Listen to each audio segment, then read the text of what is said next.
It's 9 o'clock on the East Coast,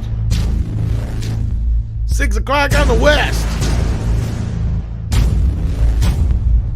In the Midwest, it's 8. Means it's prime time. Prime time for some toxic ladies of toxic femininity. Brought to you by Midnight's Edge.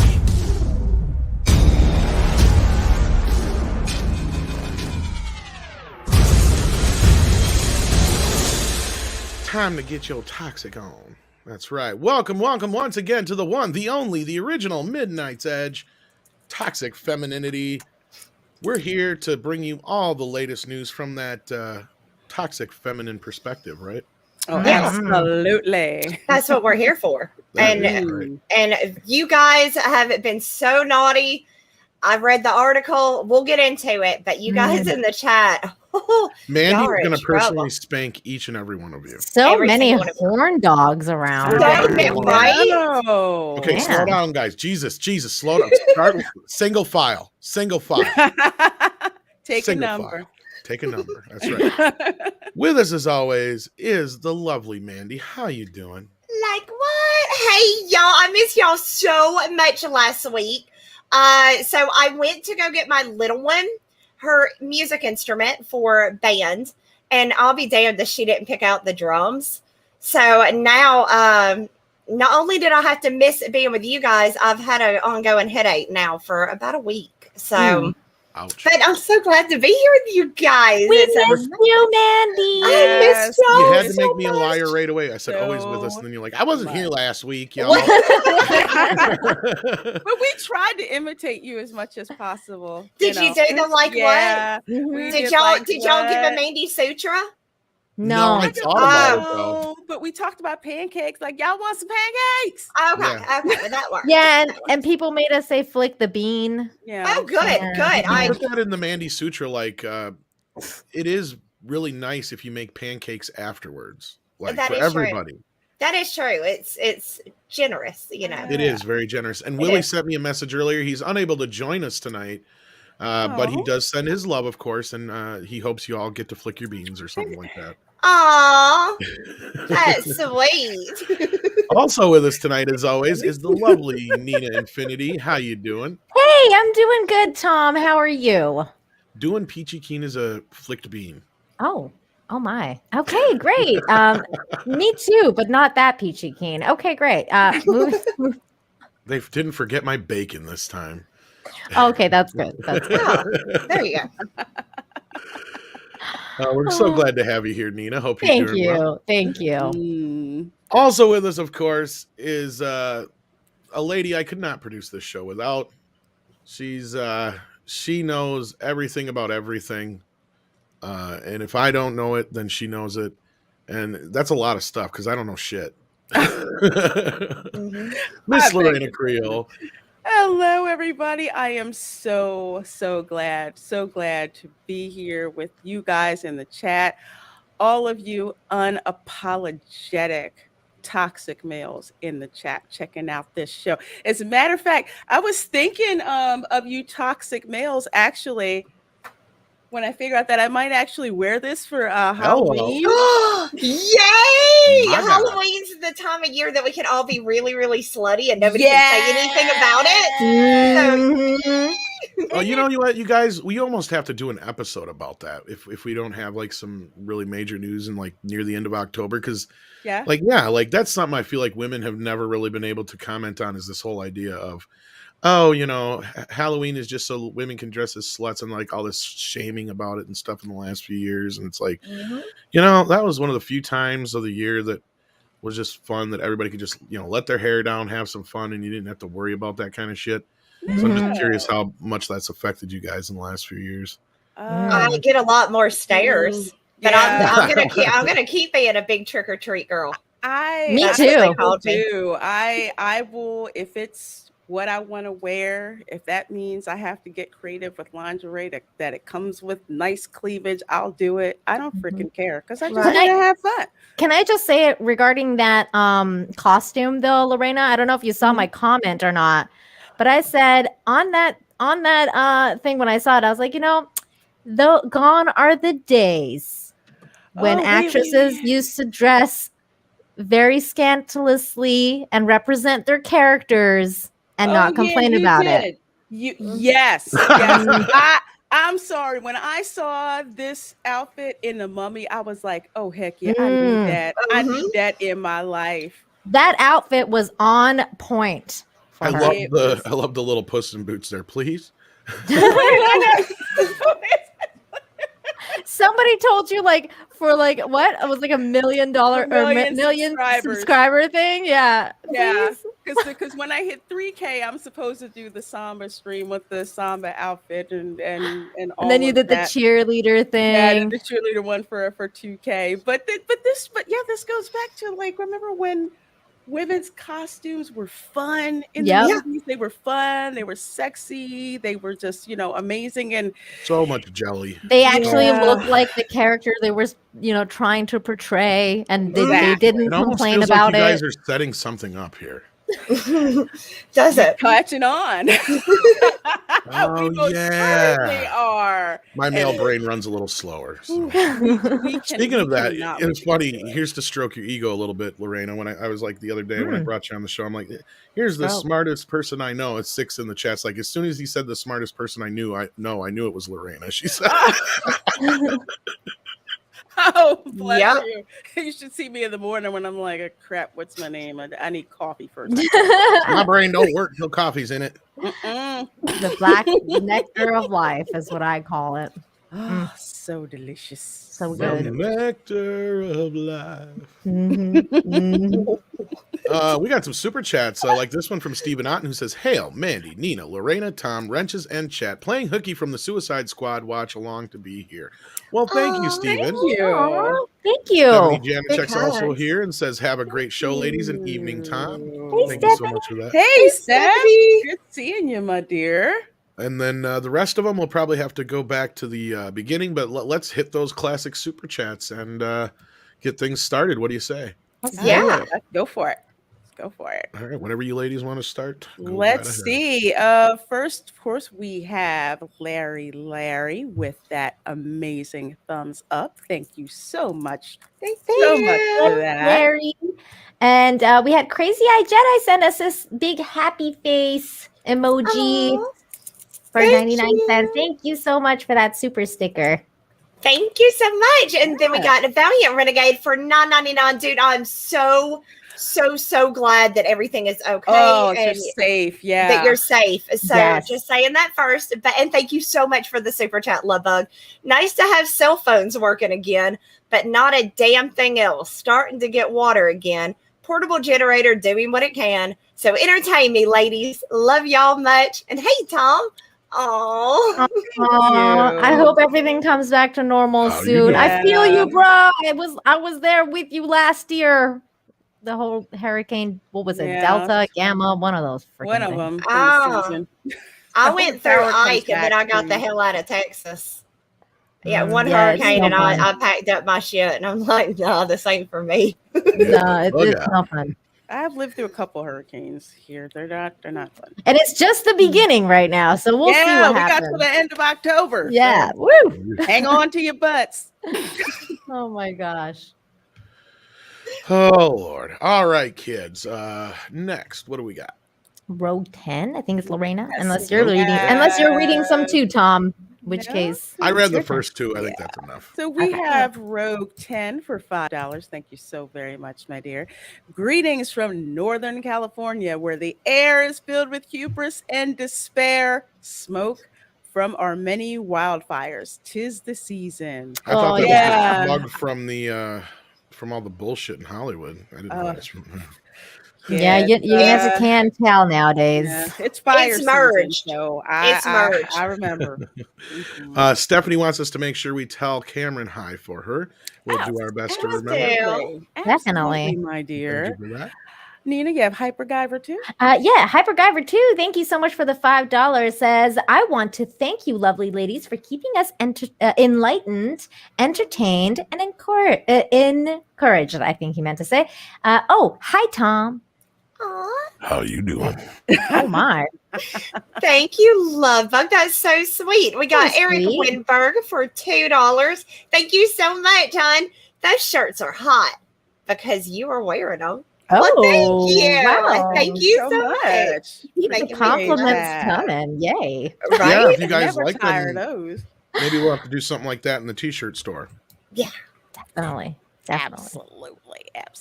And there's over 300 of you watching right now. Please hit that like button. Thank you so very much. Hit the like, share the stream, all that good stuff. Yeah. Let's see.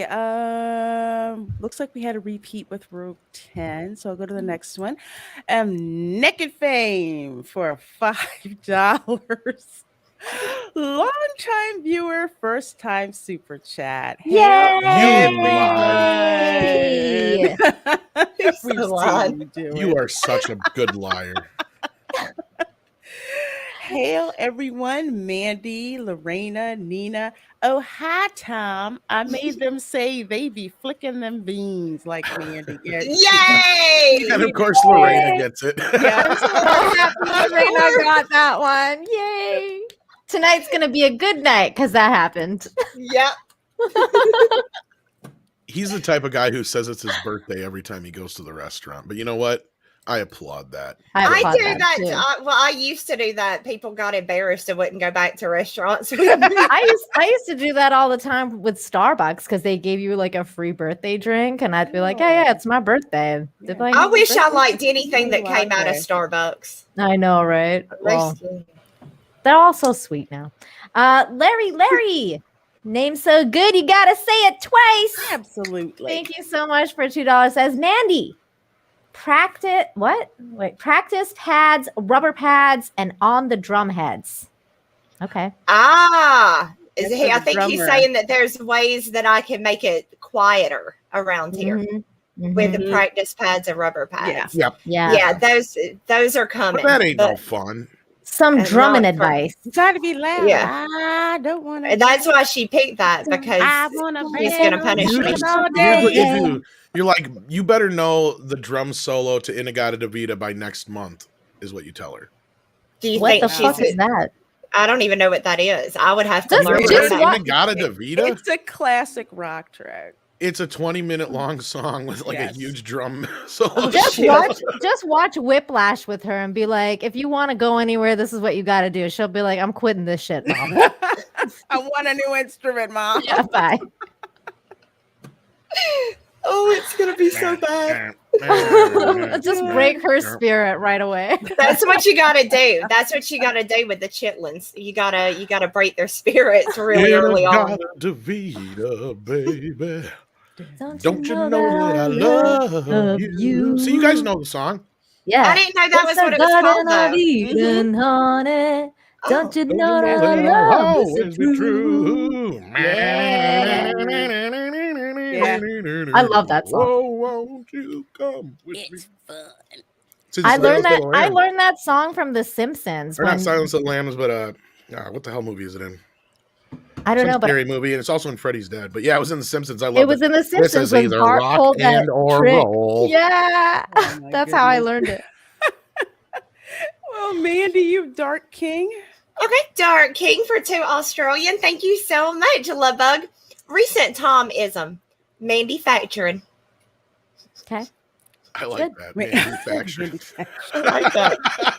Yeah, it's good. Now, she does it all the time. Words. Here's the best part. When you make up words and stuff, they're manufacturing. And manufacturing. Yeah. She does it all the time. It's great. I like it. I don't follow society. What they tell me are words. I mean, everybody else is making up bullshit words. Why can't I? Exactly.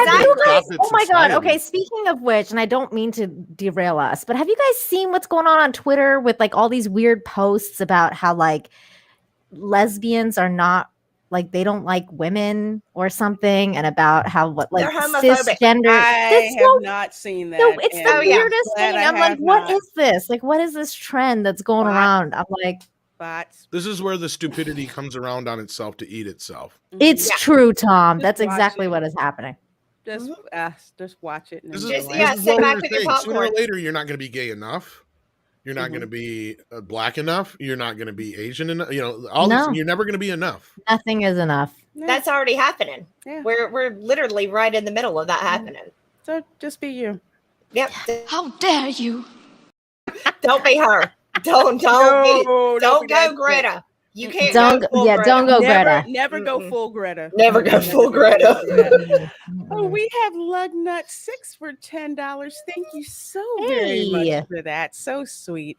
It's Monday night, and as usual, my heart sings to the beauty of 3 cherished and lovely gems of love, Lorena, Nina, Mandy, and salute to King Tom from me and my cat Uno. Oh, thank you. Lug Nuts. He has a kazoo, y'all, and he'll be like, awesome. He can like play a mean kazoo. Oh, nice. Kazoo takes some skill. It takes some skill, but it stops him from playing awesome, or it allows him to play awesome songs without getting in trouble, because apparently YouTube won't strike a kazoo. Oh wow, that's interesting. Well, that's something to know. Yeah, it works. It works. They won't get you for playing a kazoo, apparently. Oh, okay. Good to know. Good to know. Cool. Is it? Yes, it's your turn. Stephanie, thank you. Oh, did we read that?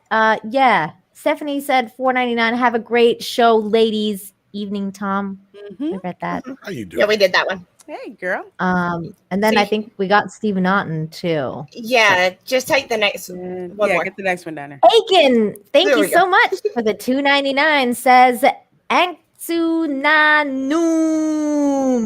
Anuksunamun. There you go. From The Mummy. Yeah, from the. I that remember was her name. I couldn't remember that what was her name was. Yeah, I remember that. Pretty. Man, that was such a good movie. Wasn't it a good movie? It was a good movie. God. I want to go see it again. I think I'll watch it again this weekend. They just don't make them like that anymore, man. No, it was made in as fun a vein as like the 1930s classic monster movie, The Mummy. Yeah, it's just lightning in a bottle, man. It was so good. Exactly. So good. Speaking of lightning, y'all ready to get into this nonsense? You know what? Before we do, I think you have an announcement that you wanted to make about the showtime. Thank you so much. So starting next week, the show is going to start an hour earlier.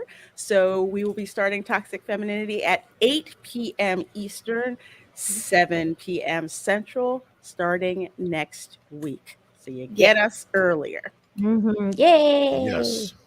That's it. That's the announcement. That's the announcement, and it'll stay like that going forward. Yes, it'll stay that way. Permanent time. So, and then we'll announce it again at the end of the show for other people. But that's it. Now we can get into it. And now a lot of you that are going to sleep early and you're like, oh man, I'm so tired. I want to stay up, but it's a Monday night and I'm so tired. Now y'all can stay up with us. Well, I'm sure some of our audience are parents, just like some of you ladies are, obviously. So like, it's a lot nicer to not be up till way late. So I totally get it. And some people have to work in the morning. Yes. Atomic Vomit wants a dick twist. Oh, dick twist! I hear you, Atomic Vomit. I don't have that on this channel. I need to add it. I need to get Andre to add dick twist over here. Yeah, just send it to me. I will do that.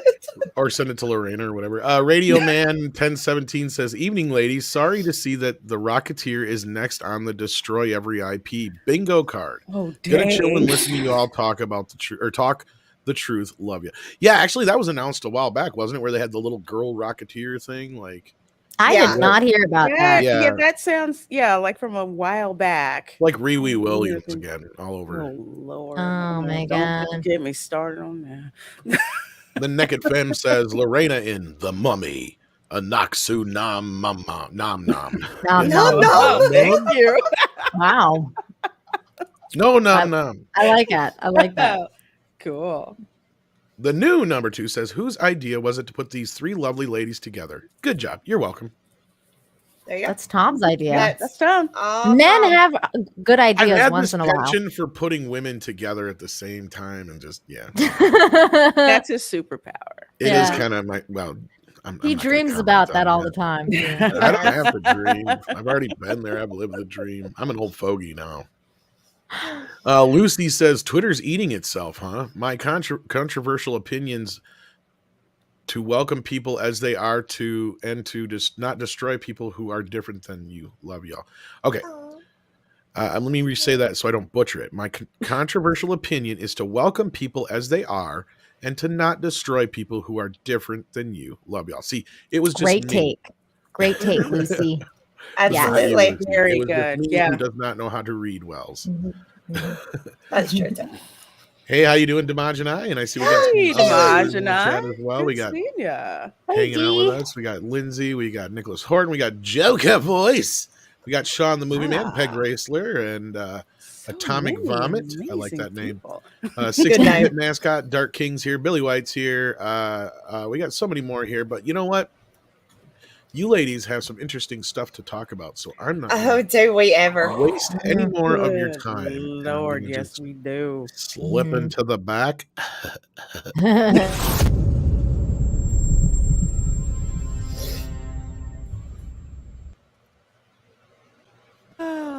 Oh, here we go. Here we go. When is this crap gonna stop? Crapping on fans just because we want our fandoms to stay intact. Mm-hmm. If you do it in one movie and you do a reboot, we want to see stuff that looks consistent. Okay. And apparently we run into a situation yet again where just because fans, rightfully so, have some issues with the Cowboy Bebop reboot from the press photos, and we'll get into that in a little bit, that here's the hit back from Salon. And for people who don't know, Salon is kind of like the Mary Sue and like Jezebel, you know, the one that they still think that Chun-Li is supposed to be in Mortal Kombat. I'm surprised they haven't asked. Probably, you know, they didn't say this was Chun-Li. That's what I'm thinking. Yeah, like where's Chun-Li in Cowboy Bebop? Where is she? We expect her she to should be there. Yeah. How dare they not add her to this? But again, we have the same. We've heard how outlines, you know, headlines like this. Hey! You're not supposed to dress like that unless you're cutie. Oh. Unless you're underage girls. I'm towing the Netflix line. That is funny line. because it's true. Cuties is okay. That's okay. Cuties is all good. That's all right. This girl had to cover this shit up. Yeah, this is too much. This girl who is clearly over 18 must cover that shit up. Nobody wants to see that from head to toe. Nobody wants to see a faithful replica from Cowboy Bebop. So you ladies have to ask, for people who are maybe new to the show who don't know, have you ladies actually seen Cowboy Bebop before, the anime? I have seen Cowboy Bebop several times. It's one of my favorite animes of all time. So I'm an OG fan. So when people were speaking on Twitters and on the internets about, like those horny anime fans going nuts about this chick, that they're talking about me. That's who they're talking about. But I don't have a penis, so their narrative falls apart. They kept saying that you were having problems with it. You kept getting it up, and you were just having all these issues with that fictional penis. Yeah, I was told, like, you know, control your peen that doesn't go up, because you know you want to. Please do tell us all about this being horny over this character, because you're not male. I don't understand. You're not allowed. It's no. I mean, because I'd watch Cowboy Bebop back in the day, because I used to watch like Cowboy Bebop and Afro Samurai and the Boondocks. I kind of had like that on rotation, and just got back into watching all the episodes again about a couple of weeks ago. Yes, absolutely love it. It's gritty. It's funny, it's sad. The music is amazing. The music just happens to just change throughout. One of a kind. You know, absolutely. It's brilliant the way that they did it. But then again, I don't really see, because this doesn't look like the Faye I remember from the anime. I I'm not a horny male. No. I'm not a Mandy, horny male, and I it got too, issues right? with this. I've seen the first season. I watched the entire first season. That's it. There's only one. Yeah, it's only 26. Oh, okay. I watched the first disc of the Blu-ray. Oh, that's so right. whatever was on the Blu-ray disc, I watched the first disc. I don't know how many episodes it was, but I watched a good. I mean, it was a good 3-4 hours maybe that I sat there watching it. So, I liked it. I thought it was, like quirky and dark and gritty and not at all what I was expecting, because it was kind of one of the first animes I watched besides JoJo's Bizarre Adventure. And I still don't know what the hell I was watching. I have no clue. Crazy series. Oh, yeah, I have no clue what was going on with that. Okay, I have a question for you, Mandy. Since you're kind of like a new to anime and like new to Cowboy Bebop, did you have to pause it at some point and excuse yourself and go and flick your bean? No, I did. You know what? I didn't do that. But now I'm thinking I may have missed out on something. There's got to be something to this, right? Yeah, you're not normal, apparently. No, neither am I, because I didn't do that either. It's very odd. Neither am I. If anything, I was taking notes about Faye's outfit, and like, I may have to check that out sometime. Things like that. But before we get into this freaking craziness right here, remember last week we were talking about the press photos that got released. Now, we're building the timeline here. All right. So last week, this came out, images from the live action adaptation on Netflix. So I'll ask you ladies a question, since we've all seen Cowboy Bebop. If you looked at this picture, would you think that this was a live action adaptation of Cowboy Bebop? No, not even close. I see nothing in there that feels like what I'm used to. Like there's nothing there. I would think maybe some sort of like Asian action movie starring Harold from Harold and Kumar. And I don't know, maybe something like to the vein of like some sort of the South Korean, the Train to Busan kind of feel, like the gritty. I don't know, because I don't know if those are like dead zombies on the ground or just like dead people. So something like that. It definitely doesn't look like Spike to me anyway. So I wouldn't be like, oh my God, it's Cowboy Bebop. Like I wouldn't be like that. But no, and there's altars behind him, and it looks like he's in a church. I don't know what the hell's going on here. There's nothing familiar.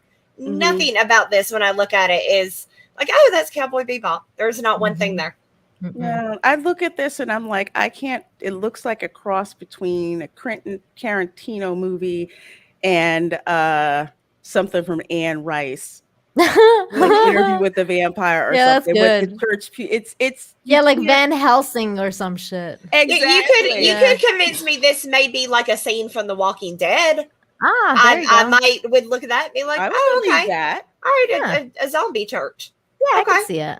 I can see that. I would totally see. For me, like Spike would have to be with his ship. Like, why isn't he sitting on his ship with like a cigarette out of his mouth and like just being super cool? His iconic look, like, what today? But I guess they didn't. I guess they didn't want to do that. So it's like, you have no idea what this is. And so this is I have a protest to lodge. Please share. Yeah, please share this with us. Why is it just because the character's name is Jet Black? Why did you have to cast a black guy for it? So on the nose. Who was in that meeting who decided, I got an idea. Why don't we race swap Jet Black and make him a black guy? And you know what that other person probably said who greenlit this? Probably said, not only is it in the miniseries, it's definitely in. It's definitely in That's going in there. That's going in. Yeah. No, that's what kills me about what they're doing in Hollywood is they will sit there and do the most racist shit you can think of, and then turn around and say that it's other people, and it's like, no, why can you not see that there is something incredibly wrong about this, to the point I can't even like get through it because it's so wrong. I have to giggle about it a little bit because holy Well, here's the thing for me. It's like, okay, so all the talk has been about Faye's costume, or lack of good costuming, basically. Look at Jet Black. Like, look at his. Yeah, his looks like shit. Yeah. It looks like absolute cheap shit. Like, his arm, you can't tell it's a metal arm. It's like, it looks like crap. Yeah, it looks like some sort of pleather, weird looking arm. Like, it doesn't look good. It looks like he needs one of those gag balls in his mouth and one of those like a gift mask. That's what it looks like to me. It's God. It looks like crap. It looks so cheap. Like, I'm like, was there any budgeting on this? And we know there was budgeting on this, but so I don't know what the fuck. It goes to Nina. I'm sorry, let me interrupt you. It all goes to the thing of either doing it right or just half-assing it. And this is half-assing it, because Jet Black's outfit, because he used to be a cop, right? From what I remember. Okay, he used to be a cop. It's like you can tell he's got metal like in his whole costume, his outfit. You mean to tell me you couldn't get a cheap metal replica? I've seen cosplayers who will freaking do that. And if it's not expensive material from a distance, you can't tell that it's not metal. Yeah. And I'm just trying to pull up a picture of Jet Black, the anime character, so people can kind of see the difference. Because did they by chance cut the ass out? Because if they cut the ass out, then I'm gonna take back it being bad. Oh, I don't know. They just show them. They just show them from the front. It's bad enough. Okay, I don't understand why they had to race swap this character to begin with. Because it made no sense. Inclusion, and let's just make Jet Black really be a black guy. And there he is. Oh, it's just him from the anime. So this one here, like, you can tell his arm. This is a metal arm. Exactly. Clearly not a black guy. And look at his attitude already. Like, so much attitude with the smoke, and like there's just so much attitude on the art versus, I mean, that still shot. Like, you really don't see any of his actual characteristic coming through. It just seems so soulless compared to this. It has none of like the anime, spirit. You would think that if you were doing this kind of costuming, it's like, great, I get to bring anime into live action. So let me, give it its proper due. But no, they didn't. And not to mention, somebody in the chat said it too. That character is an older guy. This guy looks the same age as Spike does. He's supposed to be older. Yeah, he's supposed to be older, yet they look the same age. Yeah. So, that's what Jane was saying too, that they aged up the Spike character. And I agree. I think that he looks too old for Spike. He's supposed to be much younger, dude. But I don't know. I don't know why they aged him up like this. I don't know why. I don't know why either. And just kind of like his expression, I don't see Spike. I just see like a generic Asian actor. For example, with this, right? The most basic thing would be if he had a little like a little smirk. Just a little smirk. Just and that's it. It would make the picture a lot better and give that attitude that Spike has. But I think you said reporter, so you said last week, Lorena, like he looks like some sort of DJ or something. He does. He looks like a DJ. He does. He just looks like some random generic Asian DJ. That's all we're looking at. Looks like Steve Aoki, but if you did put a beanie on him, he would look like. I mean, let me ask y'all, because I didn't question it much. Spike didn't look Asian to me. Is he?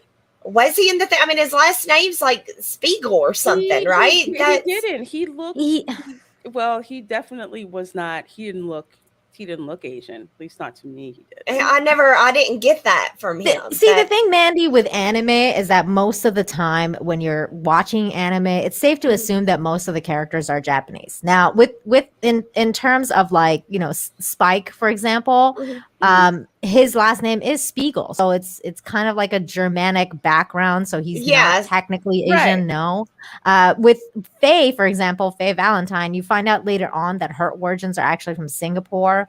So like it's a very like, you know, so that's when you have to watch the series to understand the character backgrounds, because like the anime art can be a little bit deceiving because they kind of all do look very similar. Right. So it's kind of like left up to interpretation a lot of times when it comes to anime, for me anyways, where unless they're stating specifically like this is this race, this is that race. Like for example, you have animes like the one you mentioned earlier when we were chatting, Code Geass, where they have like different countries like Britannia and like, you know, all these different countries that you know these people are from that country and that region. Like they specifically state it. When they don't, it's kind of like, you know, left up to interpretation. So gotcha. Yeah. I know for me, it's like when I look at it, I don't see Spike. No, I don't either. No, I don't see anything. It doesn't. Yeah, the casting. Just looking at it, it doesn't tell me that it's Spike, except for maybe for the pop collar, and then I have to look really hard, you know, to flip and see that. Woo! This is and then there's Faye. Faye, what can Brown do for you? I'm sorry, it looks like UPS. it looks like ass. It's complete ass. It's not for generic costuming. It's okay, but I don't think Cowboy Bebop when I see this. I don't see Faye Valentine. No, this is not Faye Valentine. This is not my Faye Valentine. I don't know. And here's the thing, okay? The argument is not to put her in the most scantily, like, you know, whatever outfit that you can possibly think of that's like made out of plastic and it looks like, you know, the carbon copy of the anime thing. No, that's not the argument we're making. But what we're saying is that, like, at least what I'm saying is you can have, especially when you have a budget for a production company, that you can make something that's close to the original, at least have the same coloring and like, you know, all that kind of stuff. Be creative about it, recreate it, but, you know, make it a little bit different so it fits cinema, it fits the medium that you're going for. Right, because what you should do is there should be no ambiguity when you look at it. Exactly. And think, oh, it's Cowboy Bebop. It's like, say you get some ambiguous costuming. If it's supposed to be set in the Star Wars universe, you should be able to pick that up.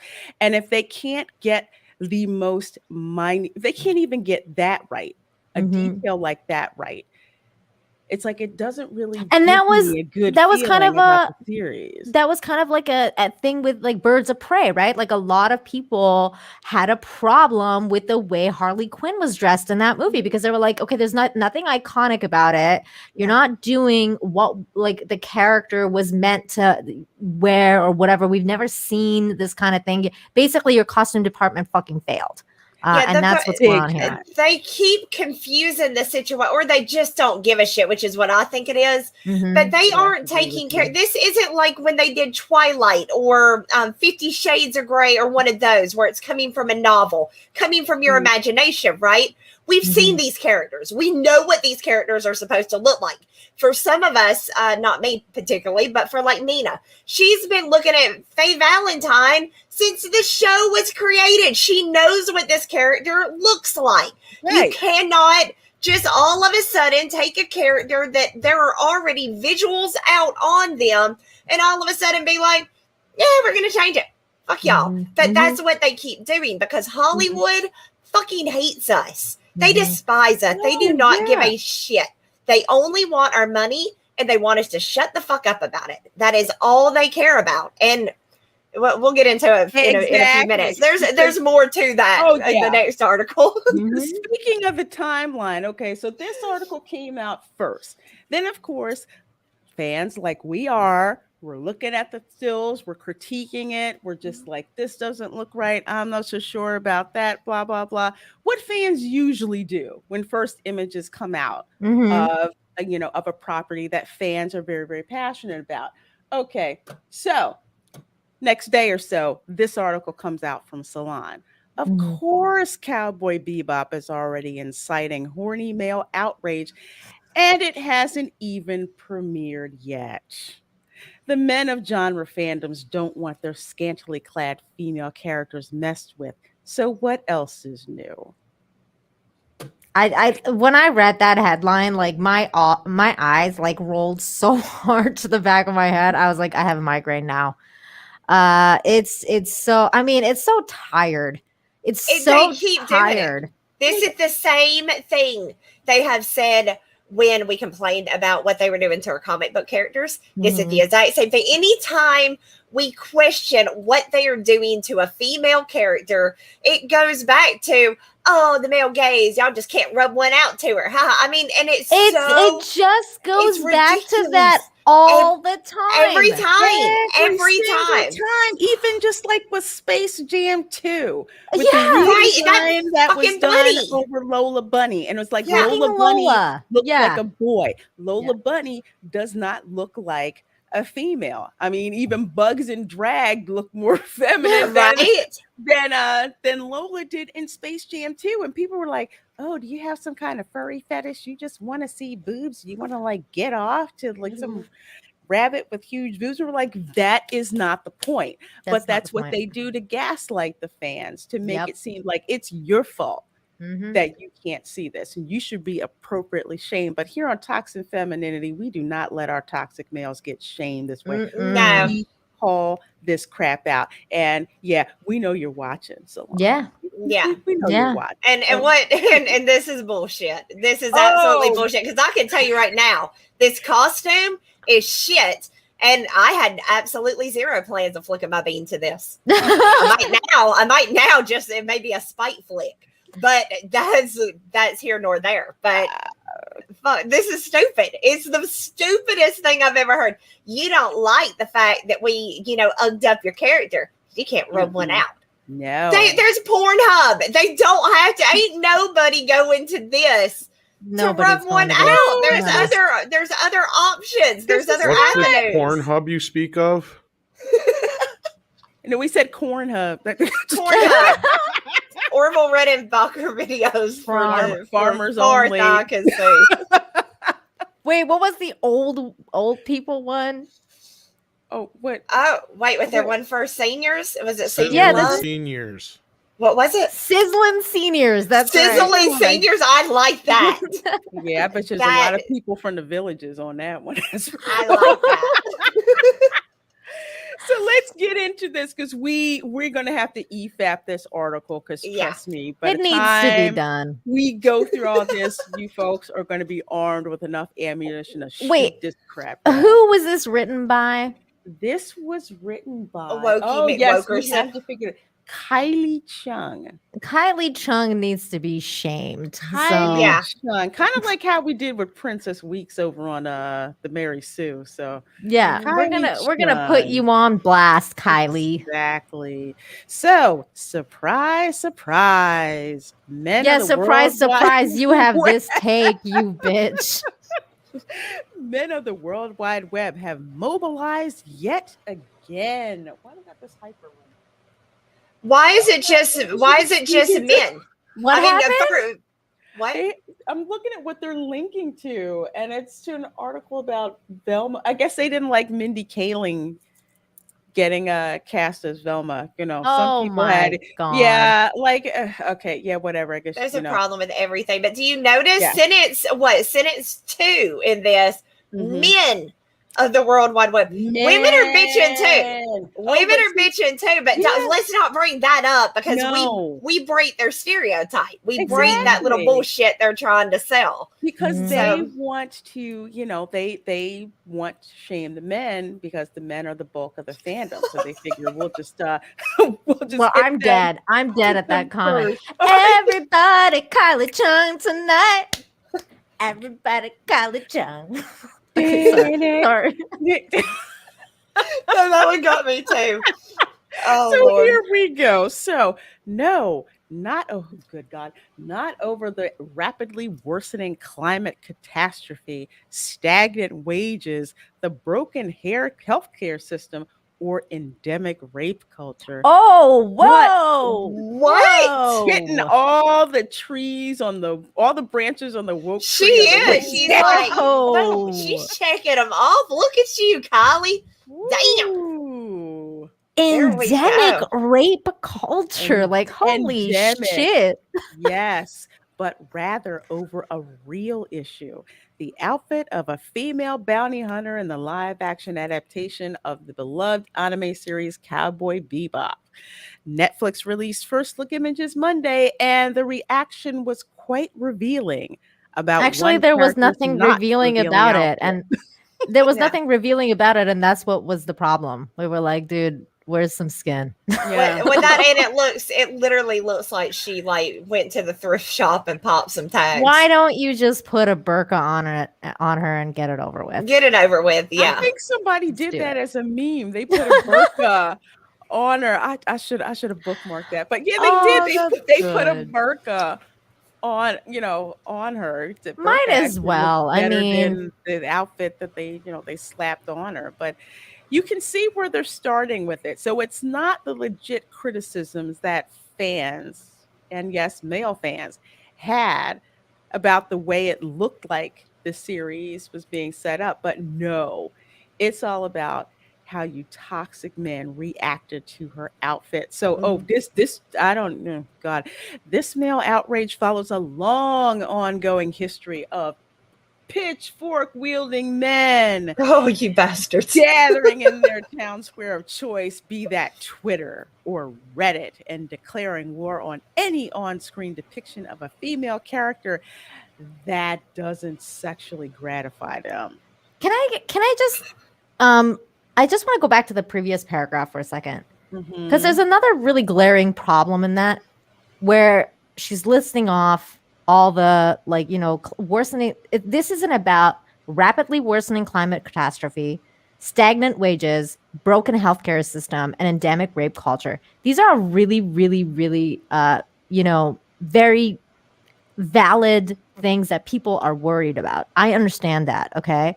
But the thing is that the pop culture war and what we've been fighting about, what has been happening to our stories, goes hand in hand with the tyrannical rule that they've been trying to set for all the other things that are being left, that are being set on the list. It actually goes hand in hand. So when you're taking up a battle like this and talking about freedom to express yourself as a woman, that goes hand in hand with everything else up there. It is a valid fight. It is something valid to fight for. She's trying to shame you over here by being like, this is irrelevant. Don't make a fuss about this because all these other things are important. This is an important fight. And I'm sorry, that's all. Right. Exactly. Why the fuck isn't she writing about that? Yeah. Why is she writing about how men are over sex pests and overly horny instead of writing about these things? And might I also add, from a parent's perspective, the pop culture war is because on top of everything else, they're indoctrinating our fucking kids. Exactly. It's bullshit. So and Kelly, they say that politics is downstream from culture, and that is why the culture war is so important right now. Well, not say right now, but over the past couple of years, especially with third wave feminism, it is chic, it is gauche to trash and shame men, especially white men. Especially heterosexual white men. Next is also feminization of black men. And then the other thing that I want to say is, Kelly, why don't you take your own freaking advice? If you think this is such a stupid topic, why don't you go write about rapidly worsening climate catastrophes and stagnant wages and the broken healthcare system? Why don't you go write about that? Why are you writing about horny men talking about freaking because she doesn't give a shit. This is clout. This is all for the clout. Exactly. It's clout and it's clickbait. It's like, you know what? They went after our girl. She's one of us, right? She's one of us. So obviously they set this article up to, circle the wagons, and you have to defend her. Oh my gosh. So I don't know if it's better or worse, but this is a trip. In any case, of course, they're talking about the fictional bounty hunter stoking outrage this time around is Faye Valentine, portrayed by Daniela Pineda in the forthcoming Netflix remake of the popular sci-fi anime, which also stars walking thirst trap John Cho. Okay, so wait, so it's wait. So it's okay to objectify John Cho as a walking thirst trap. Oh, that's totally okay. If you ladies wanted to go and look at John Cho and flick your bean, no problem, right? But if a guy did want to, turn on Netflix to rub one out, it's a no-no for them, because in the modern culture, men are absolutely on the chopping block, and I absolutely refuse to sit quiet and watch men go down like this. This is some bullshit. Well, the thing is it's not even like she's being hyperbolic here or something like that. She's literally referring to him as a thirst trap. Like, seriously. Yeah. Like, it's not being like teasy or whatever. Because if you go in the previous sentence or whatever to talk about Daniela as a thirst trap, if this was some dude that had written this article and said, walking thirst trap, Daniela, whoever, what the hell would that article look like? Like, people would shit on that article. They would have the same pitchforks that this bitch claims that we have are the exact same ones they carry. And they are the most hypocritical people I've ever met in my life. It's ridiculous. They are. And just to, just to be facetious here, but actually I'm not. It's like, okay, so John Cho is a thirst trap, but you don't say the same thing about the black guy. What's up with that? Yeah. He's good looking. That's the other thing. Thirst trap? Yeah. There's no mention of him at all. None. Just and fellow bounty hunter, Jet Black. That's pretty much it. Okay. Yeah. But you see where this is going. So let's see. Cowboy Bebop is set way in the future, at a time when travel across moons and planets is the norm, and unsurprisingly, crime rates across the universe are quite high. Okay. Thus, space cowboys or registered bounty hunters like Spike, Jet, and Faye emerge to hunt and bring intergalactic offenders to justice. Okay, at least I got that. And we haven't seen one single picture of space or spaceships in this intergalactic. No, they're showing him walking through a broken down church with an altar in the back. That is a way to, again, they're hitting the signals. They're like, look, this is going to be completely anti-Christian. So don't worry, we will desecrate this church in the name of freedom for the woke. It's fucking ridiculous. I watched a few. I didn't watch them all. Nina, at any point are they hanging out in churches? There's a very important church. Yeah, there's okay. Then I take it back. If they were in a church at some point, what I saw, they were never in a church. They were either in space or they were. And most of the time, like a lot I saw, they were in their apartment, and he was bitching about how he didn't have no meat in his noodles. I mean, that seemed to be a big issue there. All the money, No, there is a very important church fight. It's maybe that's very important. But does it look like that when you look at what they are showing you? Can you kind of like because the church scene, while it's very important, it's a very minimally seen scene in the series, because majority of the scene is spent on the spaceship or in space or like going after mob bosses and different things like that. That's a very specific scene. And and part of the major plot line. Yeah, exactly. Right. Well, I can definitely call when I'm wrong, because when I first saw it, considering what I watched, I saw that and thought, oh, good. Because I don't trust any fucking thing they put in front of me anymore. Well, they show it to me, and I immediately jump the gun to, oh, look at this shit. I mean, but you know what, Wendy, though, you have a point, because this is a live action adaptation.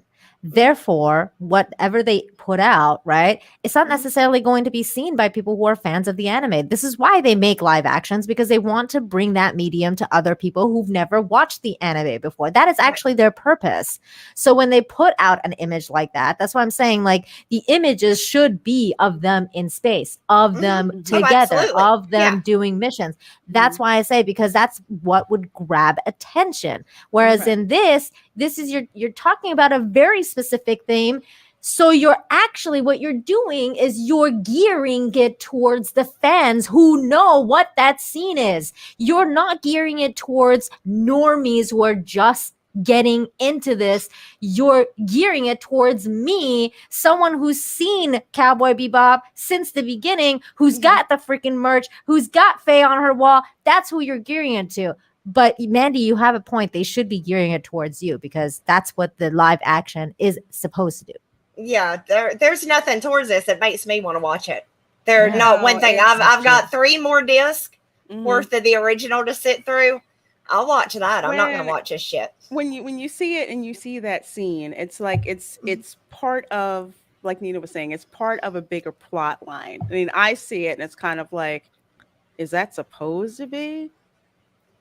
You know, or is it something, or is it something else? But goodness. But let's keep going with this gem. Let's keep going with this, crap right here. So, okay, she's whatever. Most fans are feeling the hype. I don't know what fans. Nobody's feeling that hype. No. Nobody. No, there was no hype, because if there was hype, you wouldn't be writing this article. But many male internet basement dwellers. Okay, so here's more insults here. Oh my gosh. Male internet basement dweller. I mean, do I look like I'm in a basement? I don't think you ladies are in basement. No, I'm in a garage. Fuck her. I'm in a closet, basement. and I ain't even got a basement. I'm not a lesbian, but I am in a closet. Just and say I'm in a garage, so I don't even own a basement. So I have a walk-in closet that I turned into my office. That is a genius. No, that is actually really genius. So it's like literally a walk-in closet. That, but I couldn't get the. Again, look at how this right here is what I mean by these people fucking hate us. And I get earlier I was saying Hollywood, and this is just some asshole writing an article. But this is you are getting a taste of what these kind of people feel, and believe me, Hollywood is full to the brim of bitches just like this, and this is how they feel about us. They hate us. They literally hate us. They do. They hate you because if they didn't hate you, they wouldn't be First of all, they wouldn't feel threatened by legit fans saying, I have a couple of issues with what's going on with what you're doing, with our fandom. Used to be back in the day when people did work on stuff from certain fandoms, they weren't pissing on the fans. No. They would literally pretty much say, okay, I get where you're coming from, but I hope you like what comes out. I mean, they were pretty much benevolent towards the fans. Yep. But not now. Not with this. We're enemy number one over here. Breathe. Oh, well, we don't exist. No, we don't. We're not the enemy. The men are the enemies. We just don't exist. We no in the history don't exist, or we hate our own kind. Or we hate ourselves. Exactly. Yeah, or we hate ourselves. Exactly. Yeah. Yeah, and I like that last point that was made is like, why isn't anybody making a big deal out of Grace Randolph going on and on about John Cena's wiener? I heard about that. Wait, what? Hey, Cameron, how you doing? We have a special guest with us. Hey, Kamran Pasha. I hear we're talking about beautiful women today. Is that the topic? Yes. I kind of heard of course you show up. And about how women can be even more beautiful than what Hollywood is providing. I certainly endorse this. Yay! Nice. Yeah, but right now in this article, they're trashing men like you who like to look at. Yeah, how dare you, Kamran? Yeah. By the way, have you seen Cowboy Bebop the anime? I have not seen it yet, but I've been reading about all this stuff and all the controversy, and I have seen the visual comparisons to what was created and what was then offered. Okay. I was just wondering if you've ever rubbed one out to Faye Valentine, but I guess that doesn't really work for you because you never seen it. I have. Let's just say I have appreciated the lovely ladies of both in real life and drawing throughout my journey. I'm not even going to say anything now. I'm going back to that. He's honest. He's honest. I like the honesty. I was going to say I've never rubbed one out to a fucking cartoon character, not even Jessica Rabbit. Really? But then Cameron jumped to the gun, so I was like, forget. I don't believe you, Tom. I don't believe you either, buddy. I don't believe it at all.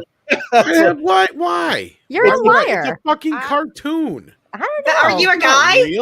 Are you a man? Yeah, but a cartoon is a cartoon. Okay, hold on. I'm going to stop you right here, okay, Tom? Because there's a whole industry based on cartoon porn. So there's a whole industry based on donkey fucking too, but I don't do that. Okay, that's fair. That is fair feels like some of the dumb analogies I remember on Twitter before I was kicked off. That's a dumb analogy, Tom. I love you, man, but that's a dumb analogy. Hot chicks, a drawing of a hot chick, donkey porn. I can't say that I don't appreciate somebody's artistic, expression, but I never have ever been turned on by a drawing before. Well, do you know what I've been turned on by recently? I've been looking at the images of Mandy's, Jack the Ripper vampire hunter. I've just bought it, and I've been looking online what she's got. That's a really well drawn comic with incredibly beautiful women. So everyone go buy that.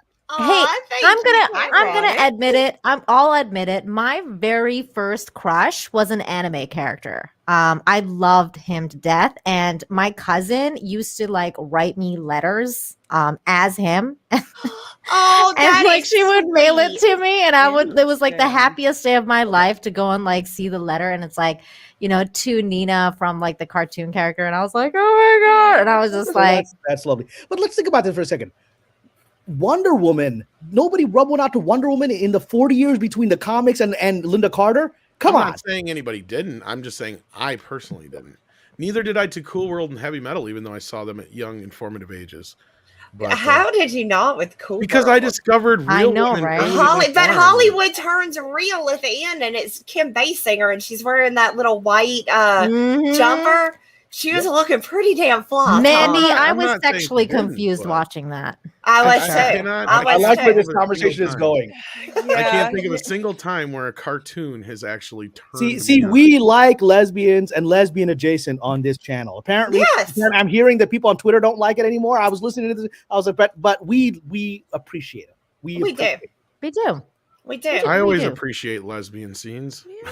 I mean, that's the thing is the one thing you could always guarantee in life was everyone liked lesbians, and now that's not true. I mean, no, you can't. It's now it's not good enough. Lesbians are homophobic now. Yeah. I saw a movie from 1976 that had women kissing in it. Oh, okay. What was it called? What was it called? Put a title in the private chat. I'll go. Coogan's Bluff with Clint Eastwood. Oh, cool. I've never seen that. I have not seen that. He's a country sheriff who comes to the city to transport a prisoner who escapes on him. So he's got to catch him. He's a crazy hippie dude. Crazy hippie dudes like chicks kissing him. It's kind of thing. But actually, I think one of the first lesbian kisses in Hollywood history was Greta Garbo in Queen Christina, where she actually dresses up as a man in that movie. So it's like gender swapping, whatever. And that's whatever, the 1920s, 1930s, whatever. And so, and Garbo kissed a girl in that movie. And everyone's like, everyone woke up. What's happening here? So, yeah. I think my issue with this, as I'm sitting here thinking about it, right? Yeah. Is all right, give me a minute. I'll come back to that. All right, let me think of how while I get back to this. Yeah. So let's get back to this article. So basically, this Salon article, of course, is shaming men because how dare they have legit criticisms about the Netflix reboot of Cowboy Bebop, but also take issue. Exactly, but that's what Salon thinks. And they're having fun just trashing you guys in this. Mm-hmm. Okay, let's say, for example, that this guys do it, right? Let's say, for example, that out in the world, Cowboy Bebop was watched by nothing but horny dudes with their dicks in their hand, ready to rub one out to an anime, right? That is the reality. What's wrong with that, though? Why can't they? Yeah, those are the original fans. Those are the guys that have carried this for the last 20 years that put them in a position that people still gave a shit enough for them to make this damn thing. But they're going to shame men again for being men. Let our men be freaking men, because right now I think the world could really use a little drop of masculinity. Yeah, just a drop. Let me comment for a second on that. Look, I'm not, I haven't. The Taliban are masculine. Let's give them that. They're pretty masculine.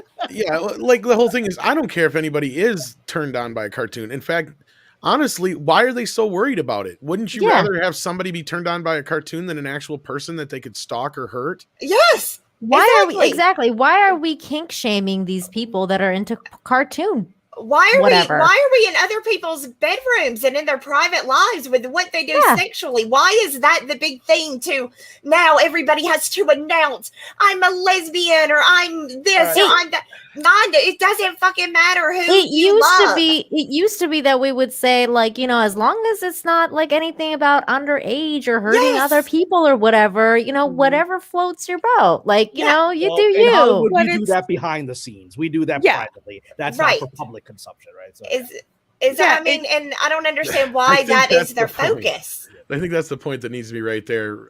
Which one? Is that Cameron just made, is that the people that are fucking calling out everybody for this are the most deprived people with the fucking most skeletons in their fucking closet who are so horrible. And no, not even April James T. Whaley. No, although there is some of those earlier art that I will tell you. Okay, in that note, there's some early April art that definitely made me think a little bit.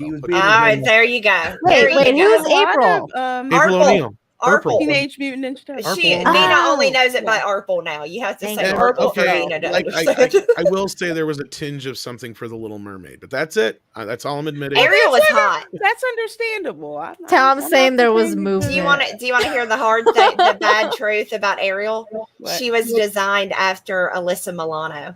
No, yes, she was. Ms. Milano's politics aside, she's quite a lovely. She was very hot. I mean, think of the time frame. 89, 14 when she was 14, and you know, let's just say we all grew together. Yeah, she was. You know, she wasn't crazy then, or if she was, Hollywood was better at keeping their actors and their talent, their insanity, a little bit more quiet, a little bit, in the closet. Now they're like, ta-da, look at me. And it's they used to have PR people that would control that type of thing. Yeah, to control their image. And now a lot of them are on social media and just like, okay, as soon as I think it, I'm just gonna put it into diarrhea on social media and let everybody. And they have the echo chamber of the industry to support them, right? So even though people, their PR officers probably think, oh, geez, don't post that, but they can't say it publicly because got to say in the echo chamber, right? Right. Mm-hmm. So that's all this is. Right. So exactly like this article here. So like here, just to kind of catch on. So okay, so most fans are feeling the hype. Well, we're not really not. No. But many male internet basement dwellers are quite predictably rallying on social media to protest the unthinkable injustice of an on-screen woman existing while not being dressed or designed to titillate. What is this, to 2016? This feels like a leftover article. I mean, this feels like somebody who basically got put in a box and forgot where we were. I mean, whatever. Yeah, we've heard. I mean, it's literally the same talking points that they say every single time. Yep. Every single time. Because they know that they're dicking this stuff up. They know that the fans are going to be angry, and again, they don't give a shit. It's clickbait. That's all this is. Yep. Totally. Exactly. Yeah. Totally clickbait. But it's like they had to use it to push against, fans using social media, and rightfully so, to voice their opinion. But the thing is, the fans have the wrong opinion. Those of us who have watched this for years, enjoy it, buy the merch, we have the wrong opinion about this. Yeah, I went on social media and I voiced my outrage about this. I took my pitchfork in hand to social media and I was like, fuck this shit. And I was called an incel and I was called, several other things, told like, too bad you don't have, you just want to get your peen up so you can masturbate to this. And I was like, I don't have a peen. You're a woman though. Yeah, I'm a woman. But they're supposed to be able to have your own opinion, and damn it, they're supposed to. You're supposed to have their opinion. Any other opinion is done by an incel with problems. or basically, I hate myself. Or a self-hater up there. All right. So can I provide some recent insight from within the industry? Yes, please. Sure. We'll relate this to my dear. So look, this is being regurgitated by people that are trying to control or present this broken narrative that nobody really believes, but everyone has to say, including Hollywood, right? And so I'm doing something right now, which everyone in the watching this video, I would love your prayers and positive thoughts. So I've mentioned that I have a project set in the Ottoman Empire. So we're out with it right now. We are officially out this month going out to buyers, networks, all the big ones, whatever. Okay. And we've been having meetings in the last several days, and we have many more, God willing, coming. But so one of the I'll give a reaction from one thing. So this show is about the first queen of the Ottoman Empire, who was actually a slave girl. She was a girl, a young woman captured in Ukraine and sold to the Ottoman Turks, and was sold to the harem of the Sultan in the 15th century and 16th century. And then she ended up outsmarting 300 other women in the harem to win the Sultan's heart and become the queen. And then she gets revenge on everybody, right? So it's a really interesting journey, and it's a true character. So we've been presenting this in our pitches as the ultimate sort of female empowerment story, a slave girl who becomes a queen, right? Yeah. Right. And so that's getting a lot of meetings are being set. People hearing that, wow, that sounds interesting. True story, that we want to hear this, right? So one of the meetings I had recently, I won't reveal what, but it's a big network. I had that, and I thought it was going great. And then I realized that the female boss of that particular group and several other executives were there. And I thought they were really into it because they seemed excited about all the directors on, the producers are on. We got some Oscar nominated producers, big people, much more famous than me on this thing. And they're all like talking about the female empowerment angle. We have a female director who's talking about it. So everything's great. And then I get into my pitch and I tell the story, not just of where this pilot of the show, but where the arc of the character is going over this many-year journey, hopefully. And then I watch her body language change when she realizes that this isn't a story of Xena warrior princess. This is about a woman who is actually, she's smart, she's ambitious, she's a fighter, but she actually physically fights in the pilot to survive when she's about to be captured, right? But she's captured and she's brought into this harem, and she learns the hard way that that's not going to work here. You try to Xena warrior princess your way out, you're going to get killed, and you're going to get everyone else killed, right? So that's the reality. So she's in this palace and she can't leave. And so what does this character do over the course of her journey is learn how to take that situation where she's a slave inside of a palace harem and become a political Machiavellian genius. And when our executive was hearing that this was a woman using soft power, traditional feminine power, right? Learning to master that, and wasn't running around with a sword anymore because she couldn't do it anymore. And then using that to become this sort of Machiavellian genius, because that's historical reality. Women in the harem were very powerful, but they had to use soft power. They had to use the feminine wiles to manipulate men and control things. That were very powerful. But that wasn't, when she heard that part of the story, I watched her body language shift from like really open to this. Because she turns out to be third, fourth wave feminist who doesn't want to see a woman use feminine wiles to survive. And I was like, 16th century Istanbul, Constantinople, that's about it. That's what you got to survive. And this woman was a master of it, and she became the queen, right? So it's a brilliant story of this genius historical woman. But watching her body language change, I said, "Oh, this isn't going well, right?" And when the other executives saw the boss's body language change, you could see all their excitement, especially the guys were like really into it, and they're like, "Oh shit, right? The boss isn't going for this, right?" And you saw their body language change, so you're like, "Okay, this is gonna be a pass." So you feel it, right? And that's okay. But that was an example. I use that as an example of that's not the most common reaction we're getting, but that was a very vivid reaction of someone who had their own personal weirdo agenda about women in power, and who was uncomfortable with historically women weren't Amazons. I think anyone on this panel would agree with that. They couldn't be because they'd be killed. Historically, no, a classic example like from Shakespeare's, like say Lady Macbeth. I mean, we can even go back to like Cleopatra. I mean, Queen Elizabeth. She's manipulating Caesar. She's manipulating Mark Antony, right? Yes. Because she goes against them, they're going to kill her. Exactly. In history, that is how women.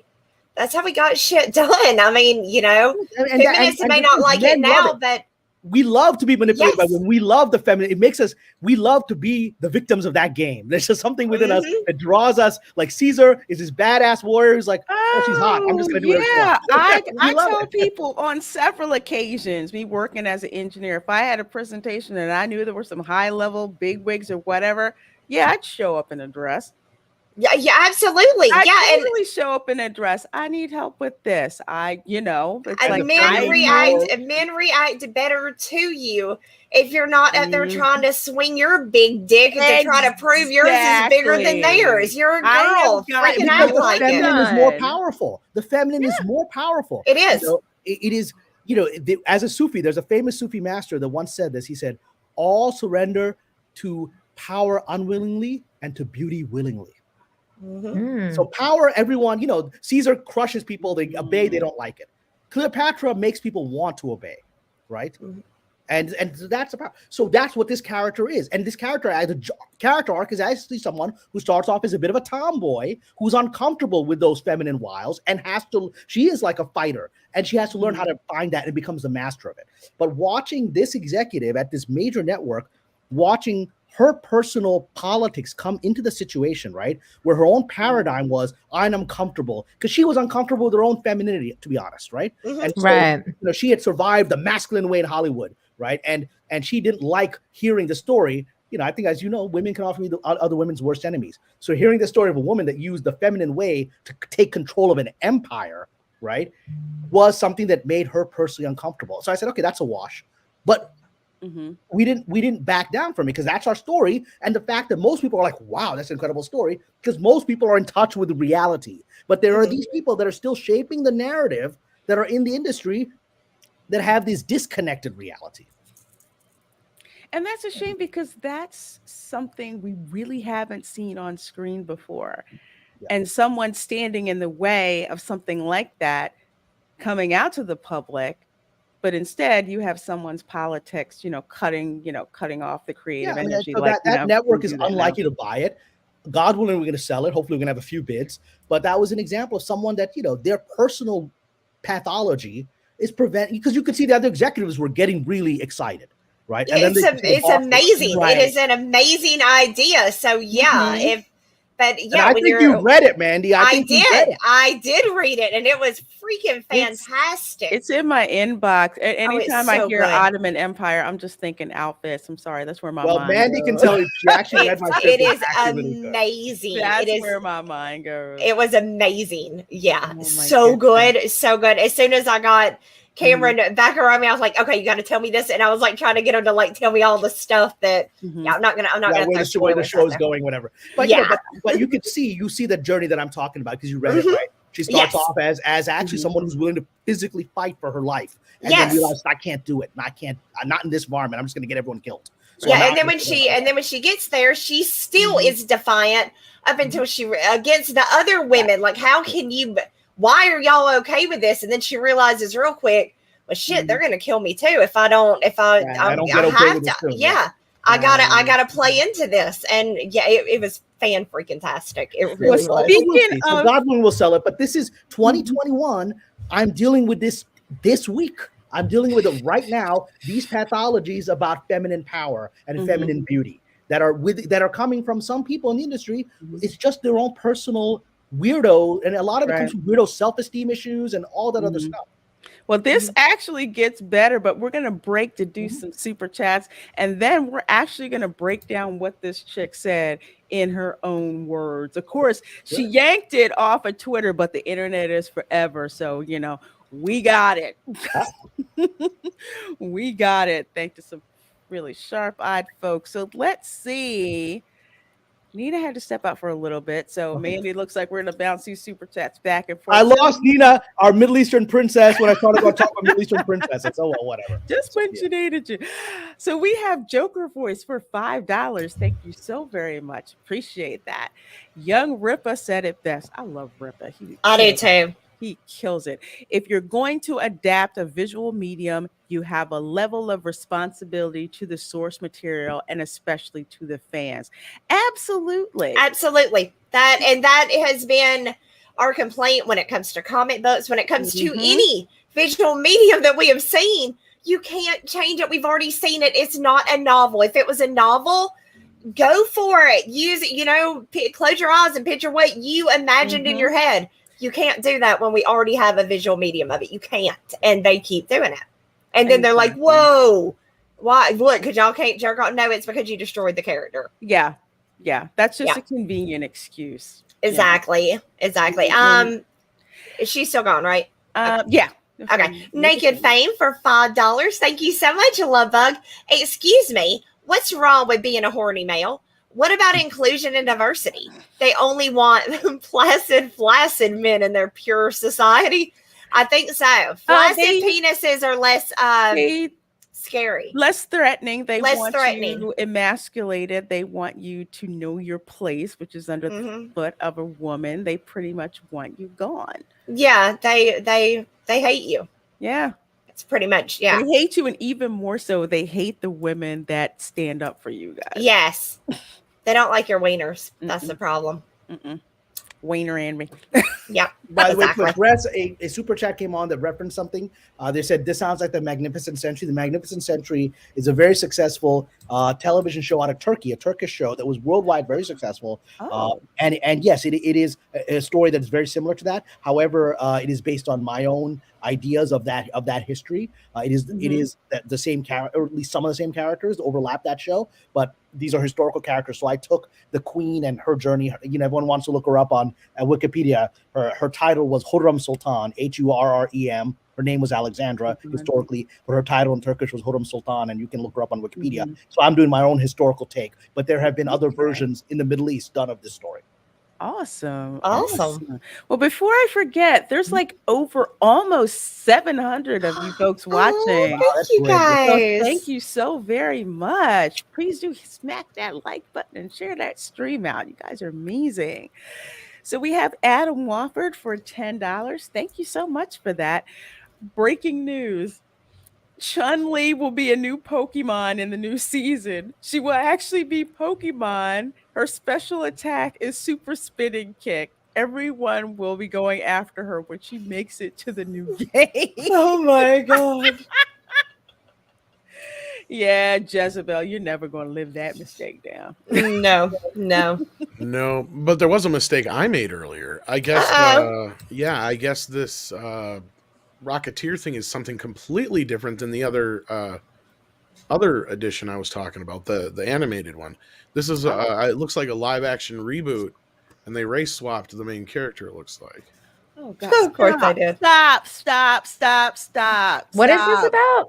The Return of the Rocketeer. So it might even be a sequel. So of course they did. Do not freaking the Selma star will also David Oyelowo. However you say that, Oyelowo. I'm sorry. I don't think I've heard of Oyelowo. I know who it is. David Oyelowo. I know his face. Yeah. I know his face. I can't remember what he was in. Oyelowo? Something like that. It's a Nigerian last name. Yeah. Yes. But evidently, it looks like he is going to be in a reboot of The Rocketeer. So there you go. Well, he's a good actor. I mean, but it's all just pandering. Instead of trying to create, it's just somebody going, well, what can we use? The people Rocketeer. Okay, that's already been done before. Let's do that, and let's just swap some stuff around. I mean, it's just cheap. It's lazy. It's lazy. It is lazy, and trust me, it's not impressive. It's getting really old because even their laziness, they've been doing this so long now that I mean, it's not even like, oh wow, I can't believe they did that. How original, how brave, how stunning. Now it's just like, again, you couldn't make Shaft today. The original Shaft, from the 70s. You couldn't make that because they'd be like, no, just, why don't you just take Dirty Harry and shut your mouth. They did make the new Shaft recently, and I thought it was a really good movie. Nobody say, but I'm talking about that was Shaft. 10 years ago, before all the craziness started. Yeah, so they could get away with it when they did the Shaft reboot. Yeah, again, they're going back to a proven property, but today, like a black hero, inner city, no, they're not going to let that happen. No, all black people have to be victims. You got to have Dirty Harry as a black guy, right? Yeah. Oh my God! Shaft. You have Pam Grier did all those incredible movies in the 70s. I'm so disappointed in all of you. All those people took risks. Why? Damn, because I didn't do the Shaft thing with them. Damn right. Damn it, Kitty. Kitty just knocked over a bunch of shit on the floor. Because I said, shut your mouth, and nobody said, but I'm talking about Shaft. No, shut your I was waiting for somebody to. One of my favorite moments, and I forgot which one. It was one of the blaxploitation movies in the 70s where Pam Grier comes in and she's being held up. She's got this huge afro. She's like this, and she reaches into her afro, pulls out a minigun from her afro. Oh my God! I love that. That scene affected me for life. That is awesome. I love that. He's like, it was one of the reasons I wanted to be a cop. I said, dang, you can hide firearms if you're frozen.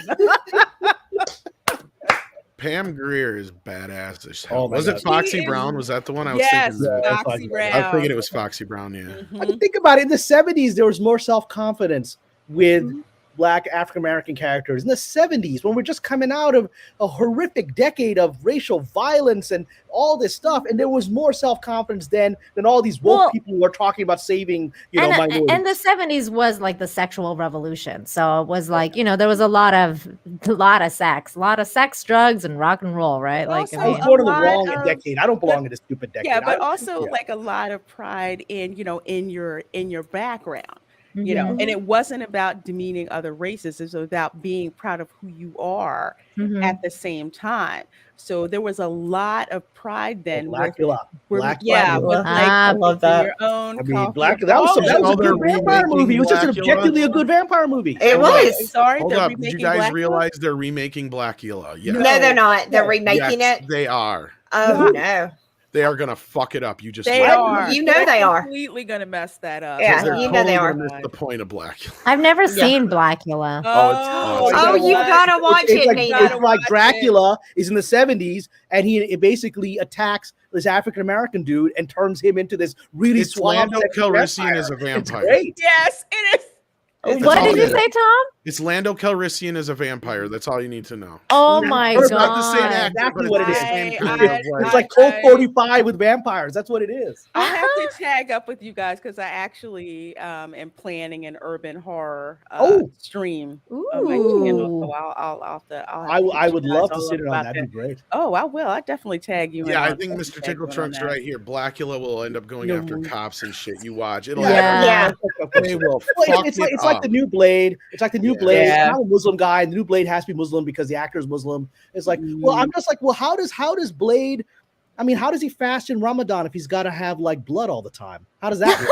I mean, how does he do it? I don't know. Blood is not halal. Like, you can't eat blood. It's not. That's hilarious, Kamran. I didn't even think about that. That's true. Oh my God. Let's see. Where are we? We are on Xenobit. Yeah. So Xenobit, Nina.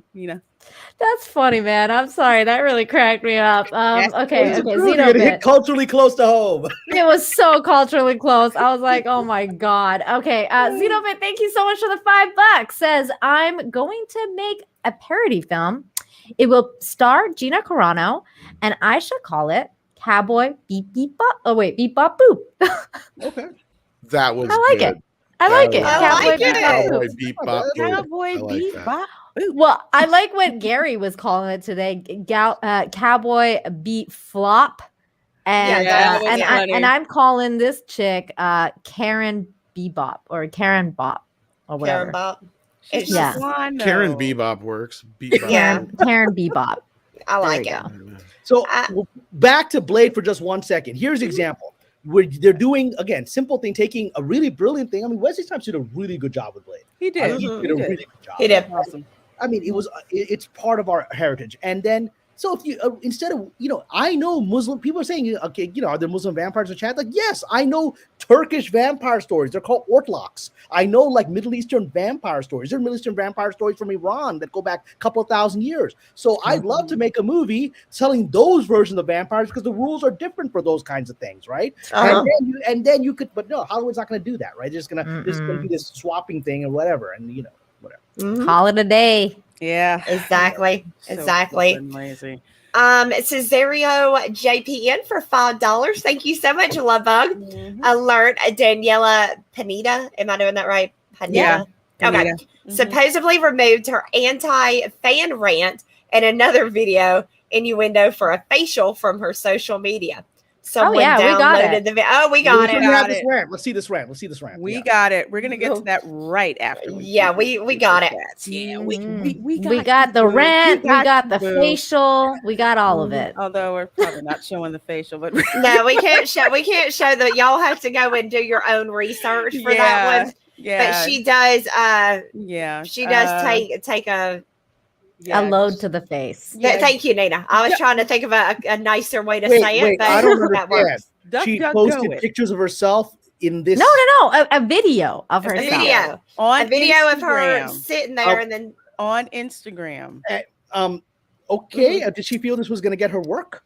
What was this about? No one knows. She just said, "I'm going to share my, facial strategies with you." Yeah, and then phrasing was probably drunk and said, "Oh, this will be a good idea." And I guess this was at one of those moments where everyone's like, "The sex sells," and I was like, "Yeah, it does," but this town is also full of all this prude stuff where they ain't going to go for that. Yeah. Right. Again, you do that privately, you do that privately for the private show with the sleazy producer. You don't put that on TikTok, right? I wonder if that's how she got the role, because she obviously doesn't fit any of the stereotypes that should have fit the character. Crazier things have happened. Do you guys remember a few years ago there was the fappening where I broke into all these stars, Jennifer Lawrence, everything, right? And then somebody pointed out. Somebody said, hey, looking at the photos, pointed out, I don't think this dude broke into multiple stars' phones. I think they broke into Harvey Weinstein's phone because somebody was like, look at all the pictures. That's Weinstein's office. That's this. It's all Weinstein stuff. It's like they broke into one dude's phone and revealed everybody, but they couldn't link it at that time to Weinstein. So they have to say, Lawrence broke into one phone and got hundreds of that dude's pictures. Wow. And the pieces start falling into place. Right? Absolutely. All right. I think we're on Naked Fame. Naked Fame for $5. Thank you so very much. I watched Bebop with my bro. We didn't furiously masturbate when Faye was on. I see what you did there. This Daniela woman is stereotyping men, and it's gross and sexist. It absolutely is. It portrays you as creatures who have absolutely no self-control or discernment whatsoever. Yeah. That was amazing, Naked Fame. That was a great super chat. That was good. Yeah, that was really good. And I so appreciate it since I had to read that. That was the best part about it. And we have Mark for $5. Thank you so much. Says, looks like some of the costumes came from Party City. Party City actually has a fake costume, but it looks better than that. Yeah, I was going to say, Party City's got some good stuff. It actually looks a lot better than that, actually. Party City, that's like Spirit Halloween, right? Yeah. Except for like year round, like a. Oh, okay. Yeah, because they have like tiers. Like they have tiers, and then they have like some really, really nice, but they're expensive costumes. Yeah, deluxe costumes. Yeah. I wish that was what was going on for Netflix. That's not what's happening over there at all. No, that is not what's happening. Let's see, Dobbin for $5. Thank you so much, Lovebug. I've seen cosplayers looking better as the characters for under $100. I had to. Yeah, absolutely. Oh, yeah. Absolutely. Mm-hmm. Totally have seen that. Let's see. We have Mr. Tickle Trunks for $5 Canadian. Thank you so very much for that. Next salon articles coming out are new study, sex appeal is bad for your health, and sex through a sheet, a new craze you should try. By the way, this is what Hollywood will promote to the average peon so they can have all the fun while you get to do it through a sheet. Mm-hmm. They did that in Curb too, by the way. The sex through the sheet. Okay. Oh, I have seen that before. That was a great episode. Yeah. It was good. And then we had Action Com for $10. Thank you so much. Says there was a television show called Glee where 3 of the actresses posed in GQ in schoolgirl outfits. Was it an interesting journey from there to here in terms of what ladies would do for ratings? there was a lot of crazy shit that went down. I had to stop Glee. watching Glee after like the first season. It just went too far off. Do you remember the original Gossip Girl? It had that very famous Rolling Stone cover where the two lead actresses were essentially sharing a banana in a very sensual way on the lead cover of Rolling Stone. Wow. I may still have a copy of that. Sexuality has sold for as long as people have been around. Sex sells, man. Sex sells. They have hot chicks with cars. And have you ever seen like the presenters on like Spanish language television for sports? They're all hot chicks. Yeah. I love that. The Simpsons made fun of that too. It's like, do you come with the car? And the chick's like, you. Like every time. But I mean, look, remember Married with Children? Married with Children was all about that. Yeah. I love that. It was all about the honesty of that. You couldn't, could you even imagine making Married Al, let's have sex. Mm-hmm. No peg. And then he's working at the shoe store with only supermodels will come into the shoe store, right? Yep. And it turns out that it was a contest for them to judge feet. And Marcy was an original, I guess, JW. Marcy, she was. I did not like that character either. I hated her. I did too. I hated that character so much. I liked her husband. He was an idiot, but I didn't like her. He was the cuckolded dude. Exactly. The other side of that coin. So, exactly. He was, but man, we talk about sex sells. I don't know if you ladies ever watched silent films. I've been going back and watching some of the really old films because the silent films are incredible. They're really some of the best art you've ever seen. And I want the very first Oscar that was ever given, Best Picture, was for a silent film in 1928 was when the Oscars were, with a movie called Wings. And it's an incredible movie about World War I. I mean, World War I was just like a decade before, and it's a really stunningly well done movie. But the lead actress in there was Clara Bow, who was this Clara Bow, I guess, who was this major silent film star, and she essentially strips in that movie. And this is before the code, right? And so you're like, oh my god, in this silent film, we're seeing everything, right? You're like, holy crap, right? I mean, they did that back then, and that's that movie won Best Picture. Yeah. Wow. So crazy. How amazing. How far we've come, right? Exactly. This is crazy. We are taking giant leaps backwards. Yeah. Just giant leaps backwards. Exactly. When I'm about to become a famous Hollywood dude, everyone becomes a prude. Everyone becomes a prude. Whatever. Right? So funny, God has protected me from my own worst impulses. Mandy, have gaming or what? Of course, gaming or what? Hey, Lovebug, how are you? $2, and he sent us a Shiba dog raising and lowering his index finger to get noticed. Well, we notice you, Lovebug. Thank you so much. Thanks, gaming or what? Let's see. We have Raj H for $5 Canadian. Thank you so much, Raj. Oh my God, he's actually saying something instead of up. He says, hey, y'all. Hope everyone is doing well. This will be my last super chat for a while. I'd like to save some money. Oh, thank you. Make sure you stay in the chat, dude, whether you see it or not. We love seeing you. Thank you for your generosity. We're all going through sort of rough moments right now. And so anything that does to help these ladies in the channel, thank you for that. And we will always highlight you, Raj. You were special. Thank you. Always supporting channel. Definitely. Always. Yes, please do smack that like button. Yeah. All right. And then we have Hillis Mallory. Thank you so much for the $2. You know what? Can you say this one, Mandy? Because I think this is you. This is all you. Holla, y'all. There you go. And I'll take the next one. Stargazing Geek, thank you so much for the $5. Says, I think we all know Yoko Kanno's famous rage. I think he meant Yoko Ono, but I don't know. Famous rage of like 20 music genres like jazz, blues, orchestra, etc. will not be in this show. Oh no, he's the actual Yoko Kanno. Yeah. I thought they were. I think he is. I thought he was. He is. He's involved. He is actually involved. The one speck of light there is he is involved in this. I heard he was involved. The last time I looked, I heard he was involved, and I heard that the actual creator of the show is also involved, but he's on set as an advisor. Yeah, he's a consultant. So just to show everyone, this is from the Hollywood Reporter. So down near the bottom, live action feature film version. Oh wait, let me go back. Sorry. Original composer Yoko Kanno returning for the live action adaptation. Yeah. Yeah, so I heard he was definitely involved. Wait. Which Teenage Mutant Ninja Turtles did Andre Nemec make? I don't know. I'm guessing. I mean, look. Reboot? I don't know. I don't If know. he did the 2014 movie, then that makes sense.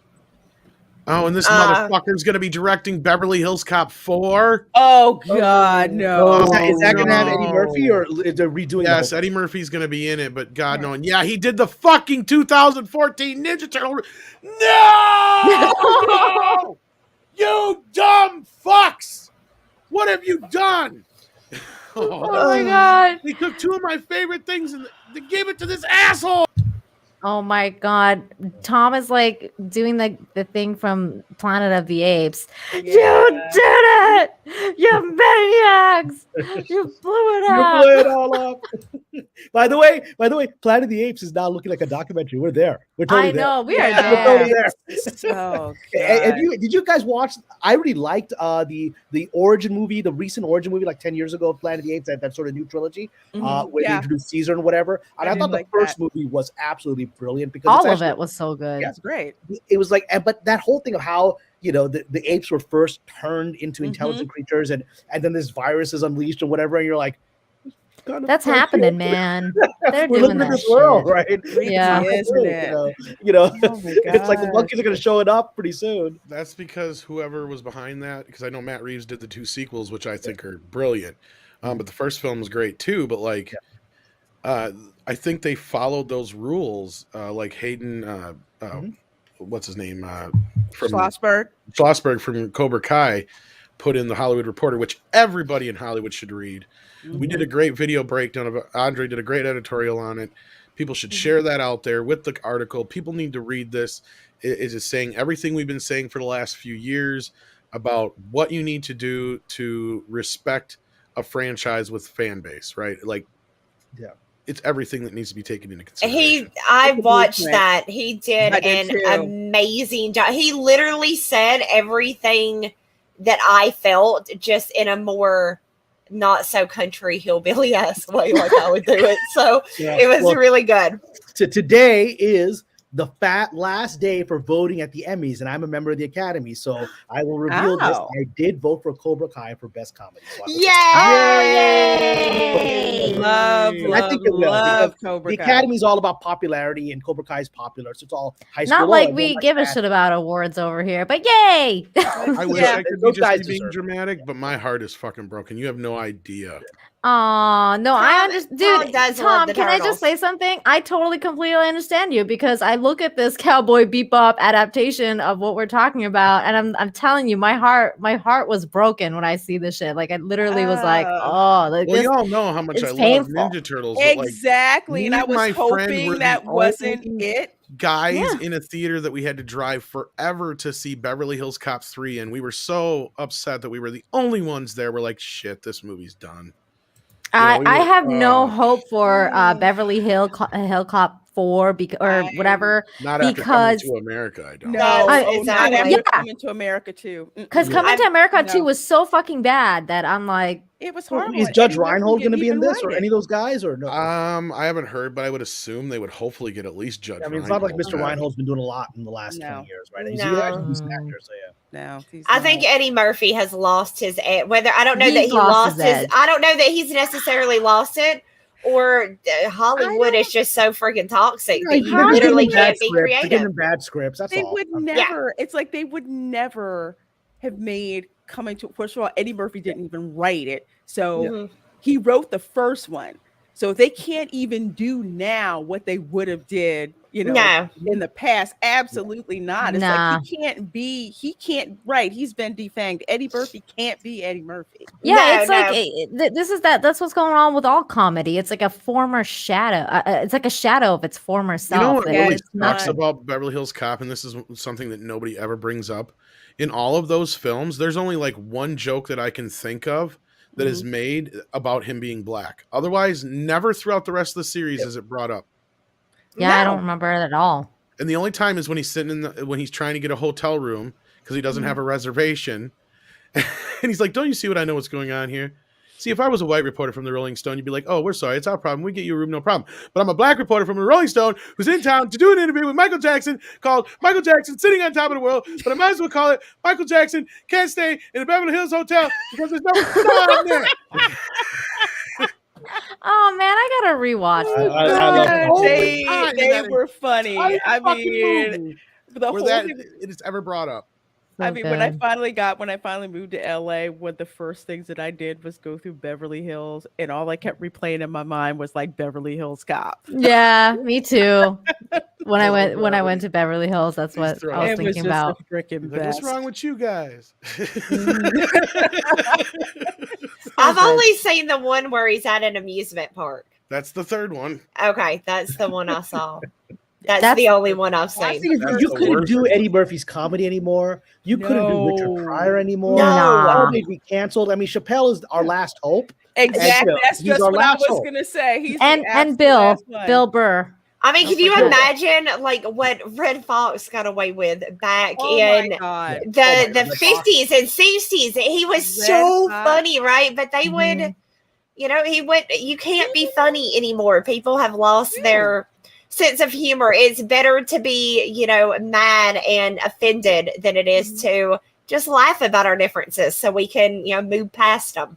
Exactly. I don't remember him using the black aspect in part 2, but I have to watch again. It's been a while since I've seen part 2. I was just saying, like Paul Mooney, he used to, write for the Chappelle Show, and he wrote for Richard Pryor. You ever hear his stuff? That's so funny. Ooh, so Richard Pryor, they're going back and basically on all these streaming services that have the old shows and things, they're pulling episodes that are not acceptable. I think there was an episode of The Office that had like the woke day and the diversity day. Diversity day. That's been taken out. It's just like because it prefigured what was coming in our madness. And you know what the funniest thing about that is, Kamran, is like when they asked Mindy Kaling what's your favorite episode of The Office, she said Diversity Day. That was her favorite episode. Because it's comedy is one of the best ways to break down boundaries that you have trouble talking about. It's easier to talk about differences, to talk about stuff like that if you do it in a funny way.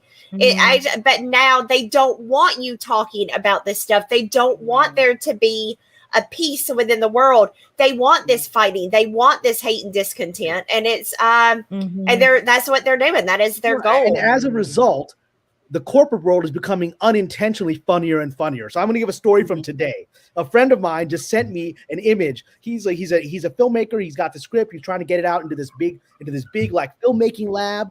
And he filled out the application. And then he got to like the identity section of the application. And question after question, it was about his sexuality and about his gender identity. Oh my God. Another one would pop up. Are you sure you're not transgender? Another one. Are you sure you're not binary? They wouldn't let it go. It's just like he had 3 times. He's like 3 times he had to answer.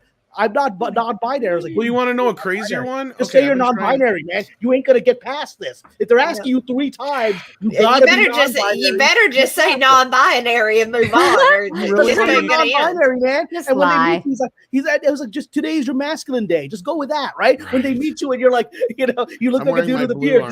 This is how you're presenting today. If they're asking you 3 times in a row, are you sure you're not non-binary? The only answer that they're going to accept is yes, I'm non-binary, and then you can move on with the application. Yeah, now we can't make fun of that, but so we live in comedy now. You want to hear something straight out of Clown World, and I know we got to get moving along here, but like this is funny because I'm trying to quit smoking, and I got a phone call from the Smoke Help Quit line. One of the questions is though what my sexual orientation was.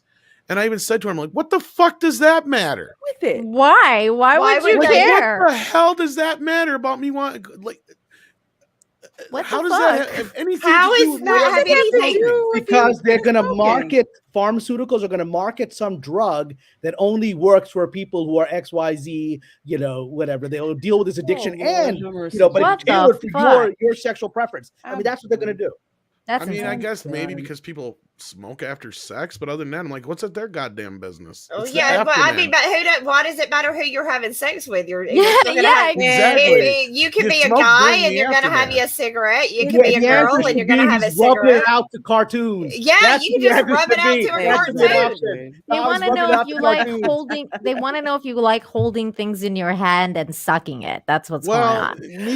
Meek Genger, am I saying that right? Work for anybody. Mecca Ginger says smoking sexuality-based questions. Well, the joke is right there. That's what I said. I'm like, but it's the aftermath. Yeah, but we're living in clown world, and then we can maybe go back to these articles. But we're living in clown world. We are. The Matrix has put a virus into the Matrix where it's just a bad joke matrix. Well, let's get back to these here super chats so we can break down what Miss Pineda said in the video that got boy, a lot to say about that. So we have Stephen Otten for $2. Thank you so very much. I'm in my living room like I am in member streams. Yay! That's nice. Cool. Glad you're here. Nice. Xenobit, thank you so much for the $2. Says you're in the closet. Indiana Jones is in a fridge. Oh god. It really. I was watching that movie and I was like, hey, Steven, what happened here? This is your guy, right? This is your legacy. What are you doing here, right? Nah, this is no. Yeah. It's terrible. Exactly. Well, the latest news out of Indiana Jones, I don't know if you guys caught the morning show this morning, but evidently they still haven't been filming now for quite a while. Oh. What if it just dies? What if it never happens? Well, they're supposed to start up here next week. Nah, they've shot stuff now. They're gonna. Well, yeah, but Harrison Ford's been seen all over Britain, following people. Like people have been catching him on their phones and shit. Yeah. Okay. He hasn't been really working. Been hanging out. I don't know if the movies are going to happen, man. I don't know, man. So, Mandy, you have a Kiki's Hideout? Yeah, Kiki's Hideout for 50. What's it max? That Mexican pesos? Mexican pesos. Oh, okay. All right. Why doesn't it just say pesos? Thank you so much, Lovebug, and I'm sorry, money confuses me. What about how Disney changed the character of Clarice? Oh. They did. Wait, which one is that one? They do something for so many Sound of the Lambs. Silence of the Lambs reboot. It was like no! Please do not get me started on this. Oh my god! They effed up Chip and Dale from like the Rescue Rangers to this Cal Arts looking crap. Can you like make the picture a little bigger? Because Clarice was female, but hell no! What is this? I'm sorry. Which one is her? God. Well, it looks pretty non-binary to me. They should apply for that fellowship. Yeah, that's what Clarice is known to look like. I don't freaking know who that is. How do you tell which one's a boy and which one's a girl? That's the point. You can't, and that's the point. Oh my god! Because reproduction is bad. Reproduction is bad. It's bad. They have to remove any kind of feminine. Actually, that's the one thing that those people drum on about that I'm happy with. That way they won't fucking procreate. We need less of that shit in this world. Oh my god. Hey man. Oh my god. Well, nature does take care of it. Dumb ideas tend not to be passed on. That's true. Nature finds a way. Nature finds a way. Well, we have Mexican Iron Man in the house for $20. Thank you so very much, my dear. Gracias. I just left the movies and heard Kamran's comment about female images and the girls' comments about teens and rub-outs and almost drove off the road laughing. Okay, I'm going to lose the lung oxygen. What'd you go see, Mike? Was it Shang-Chi? Did you go see Shang-Chi? What'd you see? Did you see Shang-Chi? And is anybody going to go see that? I was thinking of reviewing that. I did a poll on Patreon, but I don't feel like it. I did a poll, and out of 300 people, 75% were not going to see Shang shit. Yeah, I'm not going to say that. Nobody's coming out Labor Day weekend. Yeah, this week it's coming out this weekend. That's going to be a really big disaster because I think they won't be able to say, "Oh, it's just people didn't go out to see it because of fear of health." Blah blah blah. Because I think other movies are going to do really well this weekend. Like I think Candyman is going to continue to do well. Yeah. I actually watched. This weekend I watched. What is it? Don't Breathe 2, which is not as good as the first one, but it's still pretty. I've never even heard of this movie. You didn't see Don't watch the original Don't Breathe. It's really brilliant. It's like a bunch of people try to burglarize a house of what they think is a simple blind guy, but he's actually like a dangerous psychopath who's like a former Navy SEAL, so he knows how to survive while being blind. And so they get trapped inside. He creates a house of horrors, and they're trapped with like crazy blind guy trying to kill them. It's brilliant. Okay, that's awesome.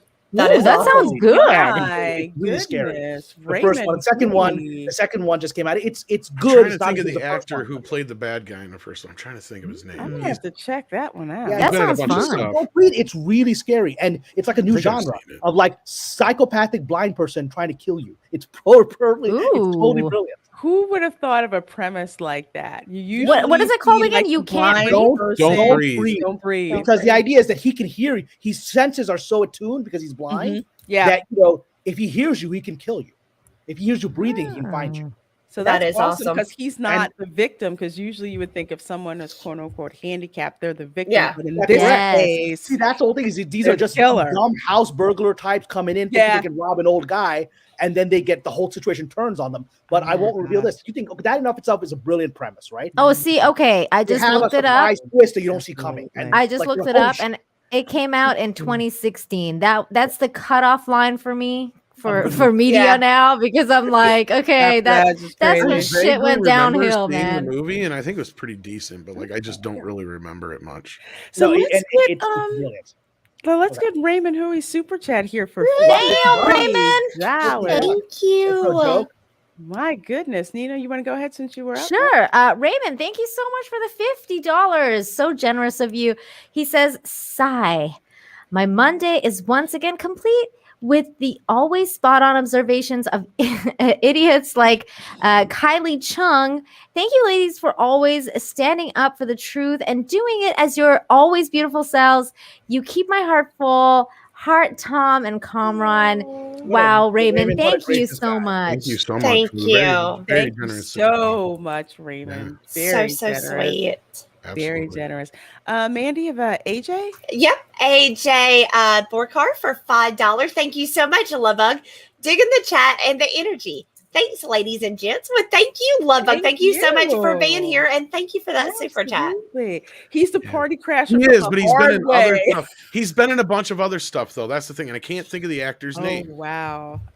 What, the Don't Breathe guy? Yeah, the main bad Stephen guy, Lang. Yeah. Stephen Lang. Yes. Thank you. He's like the muscular old dude. Avatar too. I couldn't think of his damn name. Yeah, I was like, oh, he's really Avatar. Good. That's it. Really that's good one of his newer ones. He's really good, and he's really scary. Cool. I can't wait to watch that. We have Hillis Mallory for $5. Thank you so very much. The point about this, though, is that the girl is being made into a generic character instead of being the character of the source material. Right. Exactly. It's really just Faye. You don't know who she is. You see that, you don't know who that person is. There's nothing distinct about the anime, because I saw the images of the anime.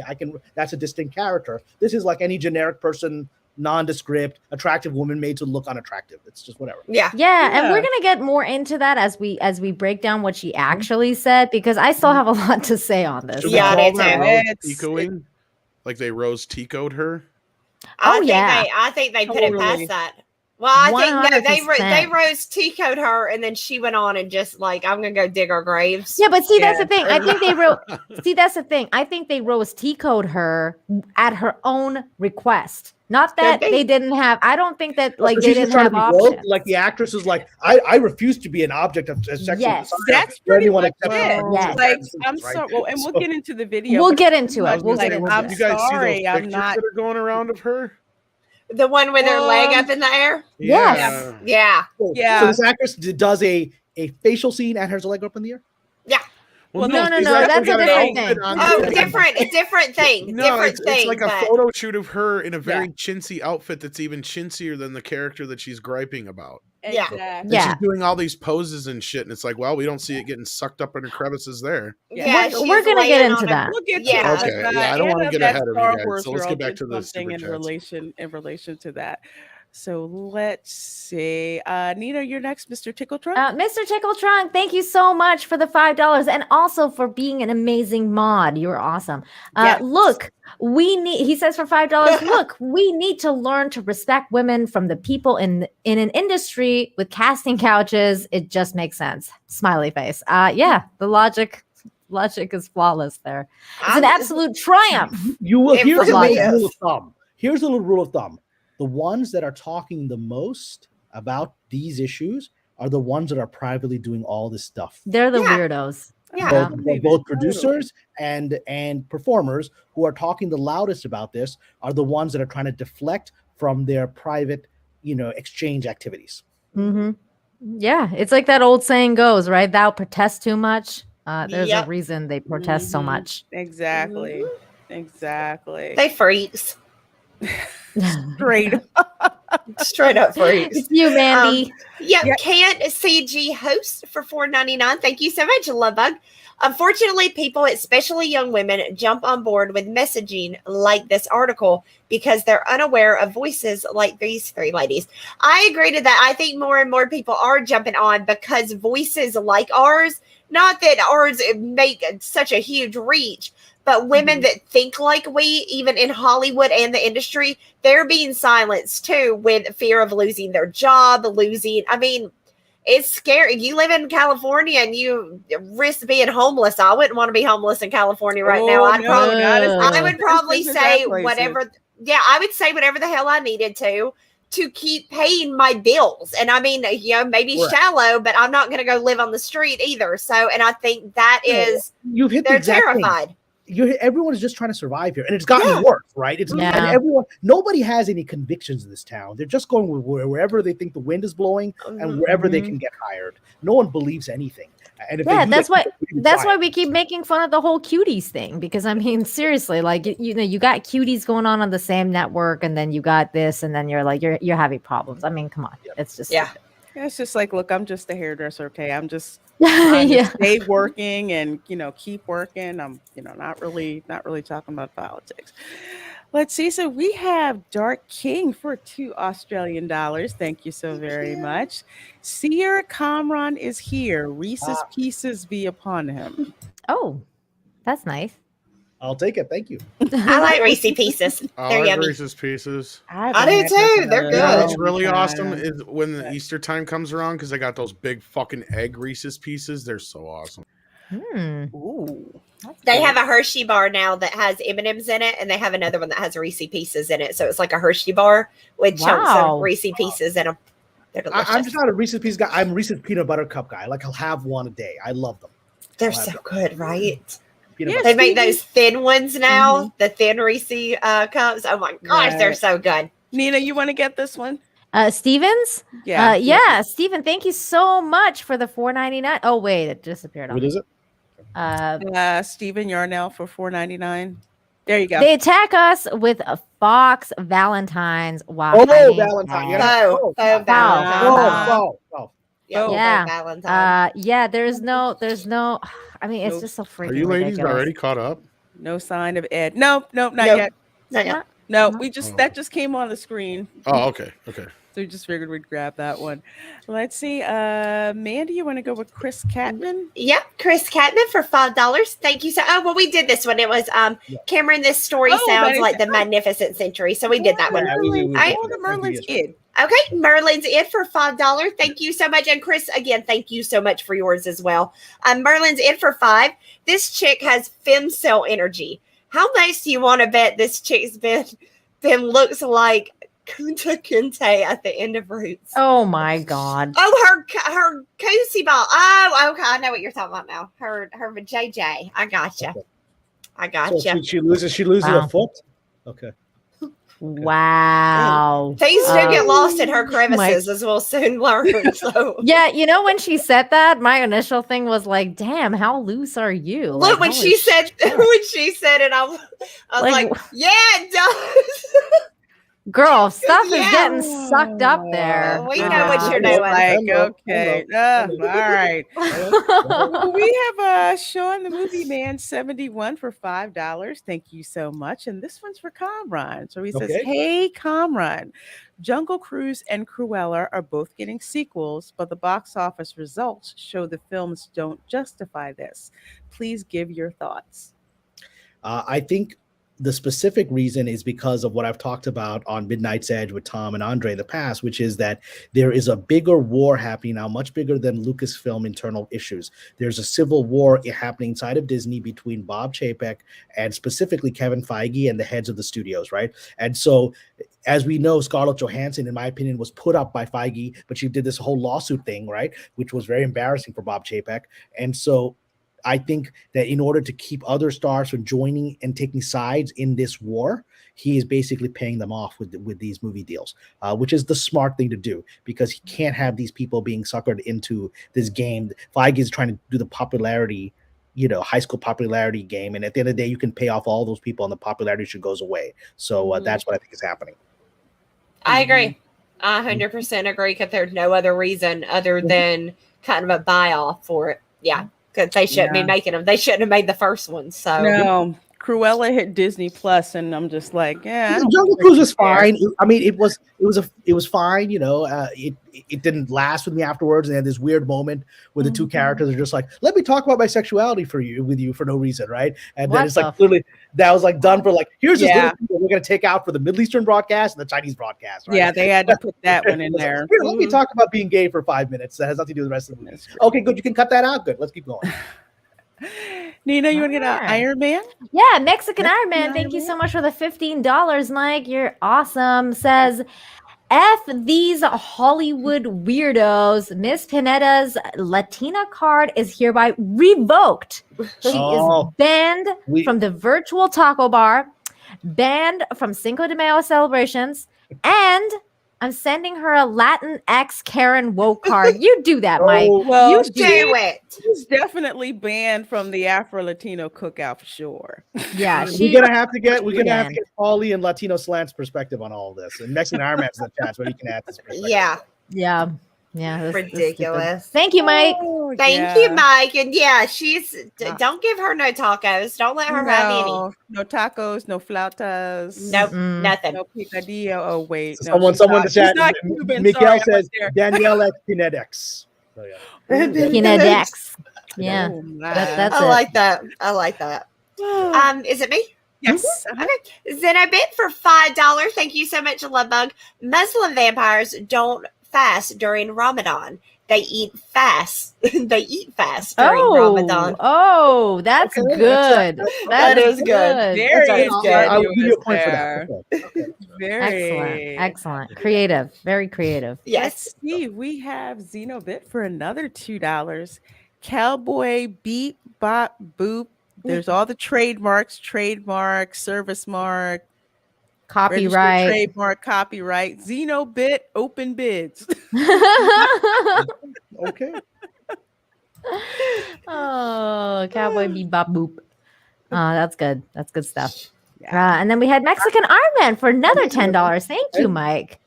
Said, I just joined Kamran's Patreon this weekend. Yay! That's right. It's in the description box of the video. So you guys there you go. And he says, and if you like what he says on these shows, you will love the insight you get into his works and Hollywood perspective. Join Kamran's Patreon today. Yes. The turtle. Oh my God. Oh no. Douglas Nelson. As much as I love you, I hate you at the same time. Okay. Oh, dude, that's exactly what I was thinking about when Tom said that. I was literally thinking about this scene. And even the Statue of Liberty has a turtle face. It's great. I know he's got the turtle face. This is amazing. I would go see this. I would go see this. I hope he tagged me on it because this needs a retweet. We got a young Eddie Murphy, so I like that. That's great. That's great stuff. Let's see. Mandy, you have Zenobit? Yep, Zenobit for $5. Thank you so much, Lovebug. You got to see these old movies. The women are all silent. Quote, "Meet the fuck." Okay. Me toxic femme. Oh, that's good. Okay. That's good. That's funny. All the women are silent. That's the best. That's the best woman. Classic. Let's see. Was it Chris Rock? Was it Chris Rock? Or it might have been Chappelle. One of the two gentlemen said that men only want. I think it was actually Chappelle said women think men are complicated. It was very simple. We just want food, sex, and what was he said? Shut the fuck up. Right. That's that quote from him. That sounds like Chappelle. And we're good to go. We got to. That sounds like Chappelle. Yeah. Like him. So that's him, not me. I'm quoting the great Mr. Chappelle. I may have to go back and binge watch the Chappelle Show. I got that on DVD. Larry for $1.99 thumbs up sticker. Thank you so much, my dear. Thank you, Larry. And we had Paul. Oh wait, that's not what I'm reading. Okay, never mind. Keep it going. Oh, we got Raymond Hoy already. So Deranged Lunatic, aka GL, thank you so much for the $1.49 heart stickers. It's like the 3 hearts. Thank you. Thank you. 3 hearts. Love it.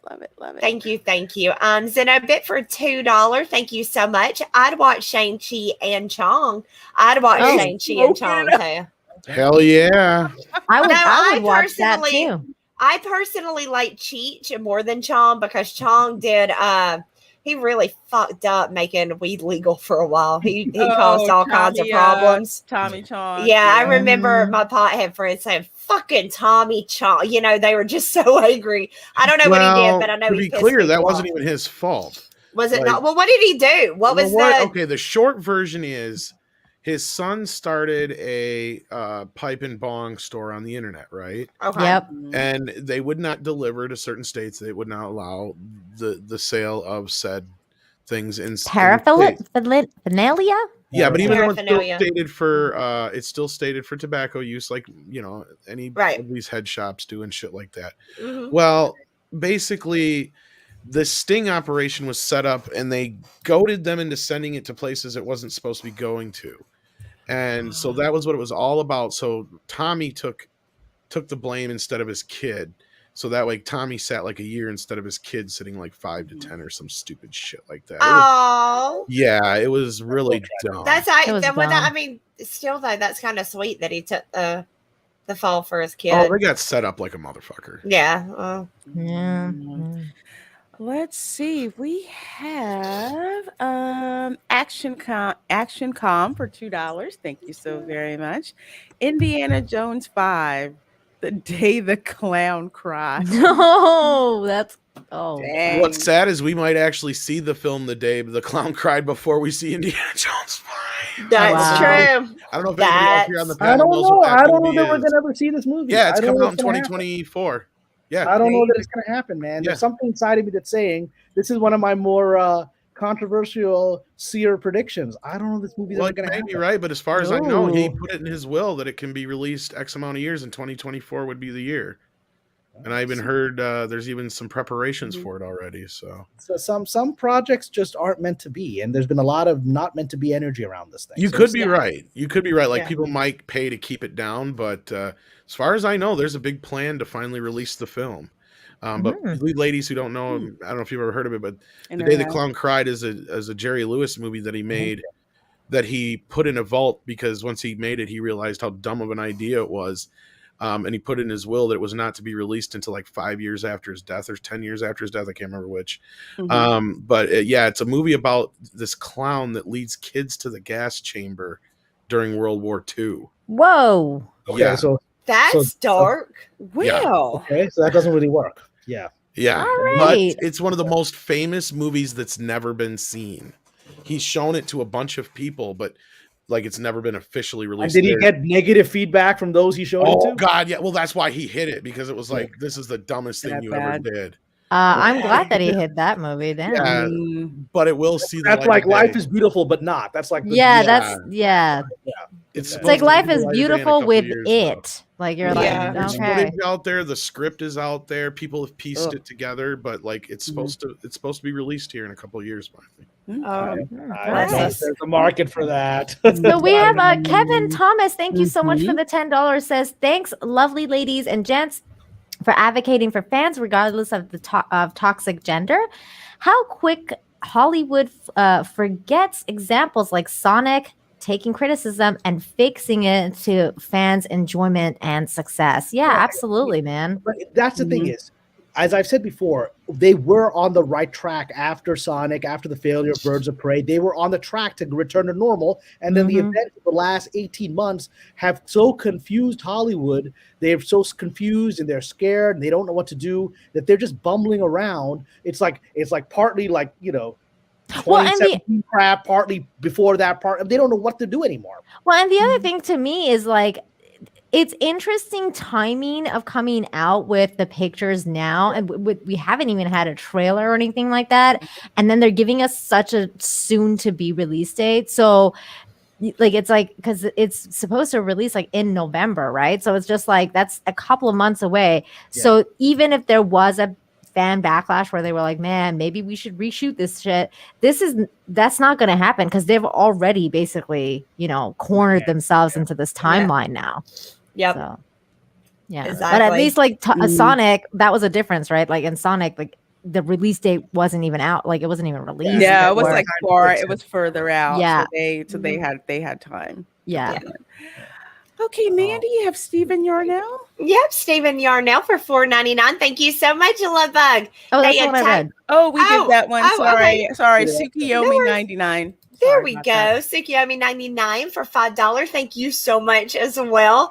As a man, I never had an issue with females in TV and movies. Now with this woke garbage, that is my first thought, even if it is not the case. I'm with you. I immediately I see something that even I don't even have to know what the hell it's about. I can see something. I'm like, nope, because I'm so distrustful of Hollywood right now. I don't trust them to respect things that I care about, or see, that's anything. the thing though. Like that's what we talked about with the pendulum going all the way back the other way, right? Because this is not good for anybody. So like, if people don't want to see, let's say, Black people in film anymore, or like, they don't want to see women in film anymore, or whatever. Like this is all like this is just not what it was meant to be. Like we're supposed to be moving forward, and we've all been like not doing that. It's terrible. That's terrible. Like I said, it's because they really are confused right now. They don't know what to do. They don't know where the market is. They've screwed up their own brains. And so the industry, I'm actually hoping by next year things will start returning to some kind back on the track that we were supposed to have been before all of this nonsense happened in the last year and a half. Right. Yeah, I don't think they ever had any brains to begin with, but you're probably right. We'll see if I'm right, but actually I need to start winding down. So I just want to say, number one, thank you, lovely ladies, for having me on. Thank you for being here. You're welcome. Yeah, it was fun. Appreciate it. So two things. One is, Mandy, I sent you an email about something. You responded. Let's keep talking about that. Yes. I'm going to send you an email. I want to potentially help her with one of her projects in Hollywood. So let's continue that conversation offline and see if we can make that happen. Yes, of course. Yes. It wouldn't be hardcore porn store, would it? No. Damn it. Some other stuff. Let's not jinx it. Let's talk about it. I'm just playing. But also, I just want to take a moment to let people know. For anybody, I've mentioned a couple times here, but I do have a new Patreon just started a few days ago and already have a lot of subscribers. Yes. And I've got my first article out, which very heavily details my personal experience with what I call the club. And I think some people were shocked by some of the stories I laid in there about how the power elite of Hollywood works to suppress stories and control stories, which I've directly encountered. I share in that story. And, in this Patreon, I'll be sharing a lot more of some of my adventures, misadventures, my tips on screenwriting or whatever. And so if anybody wants to come join me and help me sort of be continue to be this crazy guy inside this industry, speaking the truth that they don't want to hear. Just please come up. I think it's been put in the chat. I'll drop in the chat as well, but I would love the support of people in this community on my Patreon. So. Yay. Absolutely. Glad to hear it, Kamran. You got Good seeing you, Kamran, and have my fingers across for you for all your meetings and stuff. Fingers crossed. Yeah. Oh, there you go. Oh, okay. Crossed and prayers. So for all the stuff that you've got going on, your meetings and everything. So hopefully, I'll let you know. I hope you'll be able to come on Toxic Femme and talk about someone actually buying my Ottoman. Yes. It's gonna happen. It's gonna happen. Yeah. I read it. It's beyond anything. Mandy's boobs predicted that. Remember? They did. It's like Mandy's boobs, like the weather. She can predict the weather. I can predict when I've read a hit, and I read a hit with that. So, all right, beautiful ladies. Thank you so much. Thank you for having me on. Good night, Thanks, Kamran, for coming on. Bye. Bye. Take care, buddy. All right. Where were we with Super Chat? We are with T Neil 89 for $10. Thank you so very much. Evening from Brentwood. Wow, I haven't been in Brentwood in a long time. Never attribute to malice that which can also be adequately explained by stupidity. Exactly. That actually goes with something we've been saying a lot about lately, because people keep saying, well, why are they doing this on purpose? Well, certain things they are doing on purpose, yes. But sometimes I think it's just stupidity. I think or laziness. Just like laziness is another big problem. Yes, Nina, I agree. Going along with it, because just to continue with the super chat, I'd wager that a fair amount of pushing wokeness just comes down to executives being dumb. Yeah, because it's like that's what sells now, or what they think sells now. So it's like, I have to do this, in order to push product. We just have to be, super woke. Not to mean that they actually believe in that crap, but No, but you're right too, Lorena. Like this is what brought me to this arena to begin with, was that they were treating movie too much like product instead of film. Like that's why I say Martin Scorsese is not wrong. Yeah, you can like some of the movies that have come out in the last 10, 15 years, but he's not wrong when he says it's not cinema. It's just cinema. It's not. Yeah.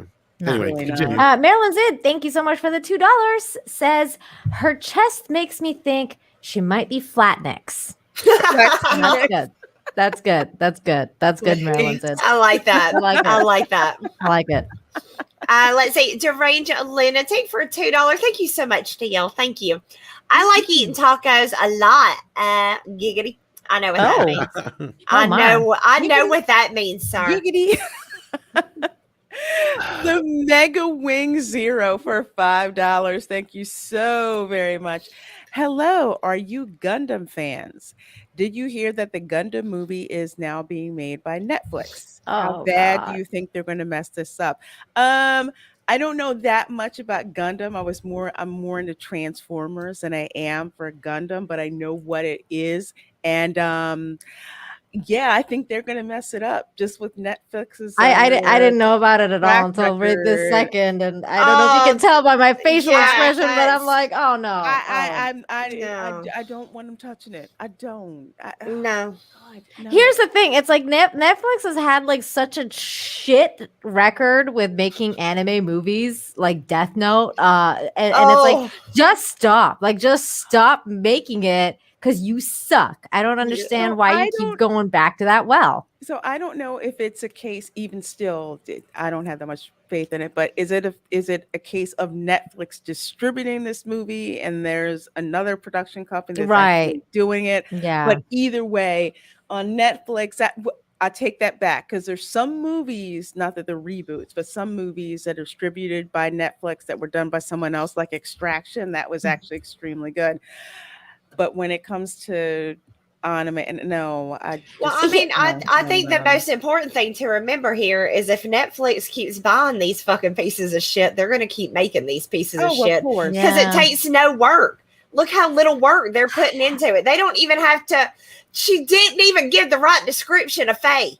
She doesn't even know what the character she is playing really looks like. No, she doesn't. See, the thing to me is that anime is really special because it's anime. Like what's so special about it is because it's so exaggerated. Everything is exaggerated. The eyes are exaggerated. The movements are exaggerated. The cartoons, their emotions are exaggerated. Emotions are exaggerated. When they're getting like nosebleeds because the guy likes a girl. Like, I mean, the amount of exaggeration in anime is what makes it special. So it does not translate well into live action. No. It just doesn't. Like, no matter who's making it, like whether that's Netflix or not. Like, one of the best anime adaptations I've ever seen was Samurai X, one of the movies that they made for the Samurai X movie, and it wasn't a Netflix thing. And that still, even though it was good and it was really like true to the anime and what they did a really good job, it still wasn't the anime. It still lost so much things because it's just so weird to see live action versions of it.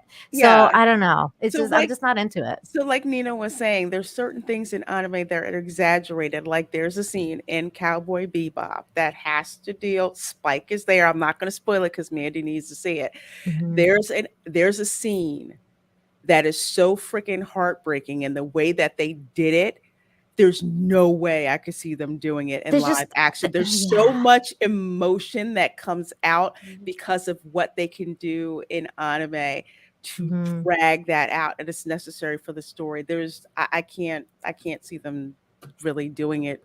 It would have to take somebody extremely talented. It would have to take somebody that gave a fuck about the characters they're playing, and I don't think we got that here. It would, between the characters, the writing, and the technology, to make all of that flow together. And you've got to have someone who's like anal retentive about making sure all of that lines up. And I don't think they even have anyone to do that. And I just want to address someone in the chat real quick. Hashtag DragonBricks hashtag says Rurouni Kenshin movies were good, but they had to go to the serious side.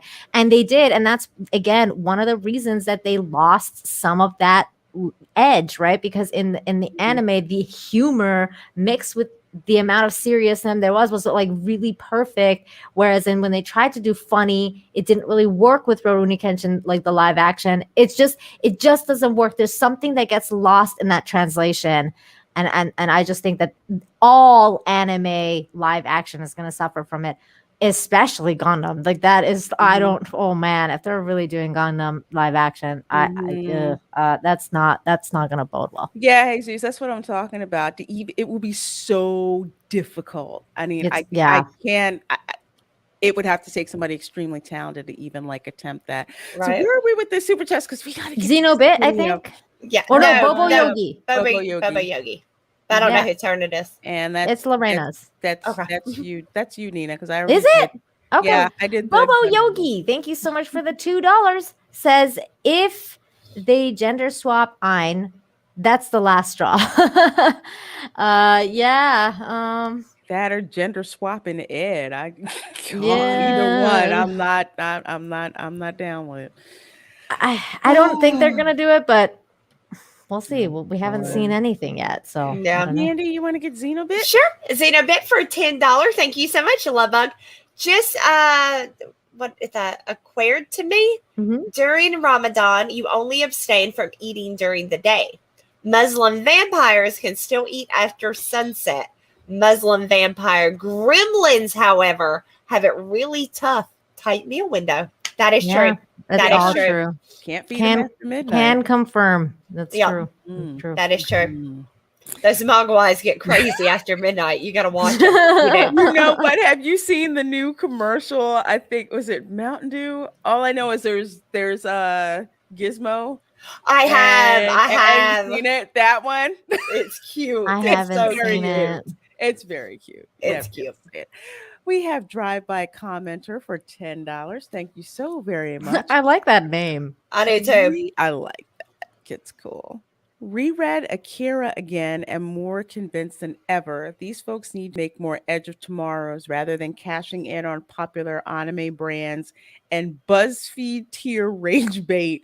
Oh. Okay, you know what? This is actually really interesting that you wrote that drive-by commenter, because that's probably one of the only anime movies, like the manga movies made, that I liked better than the manga. I liked The Edge of Tomorrow way more than the manga, because they changed some stuff in the movie versus the written one, and I thought that the changes were really good, and I really liked Tom Cruise and Emma, whatever her name is.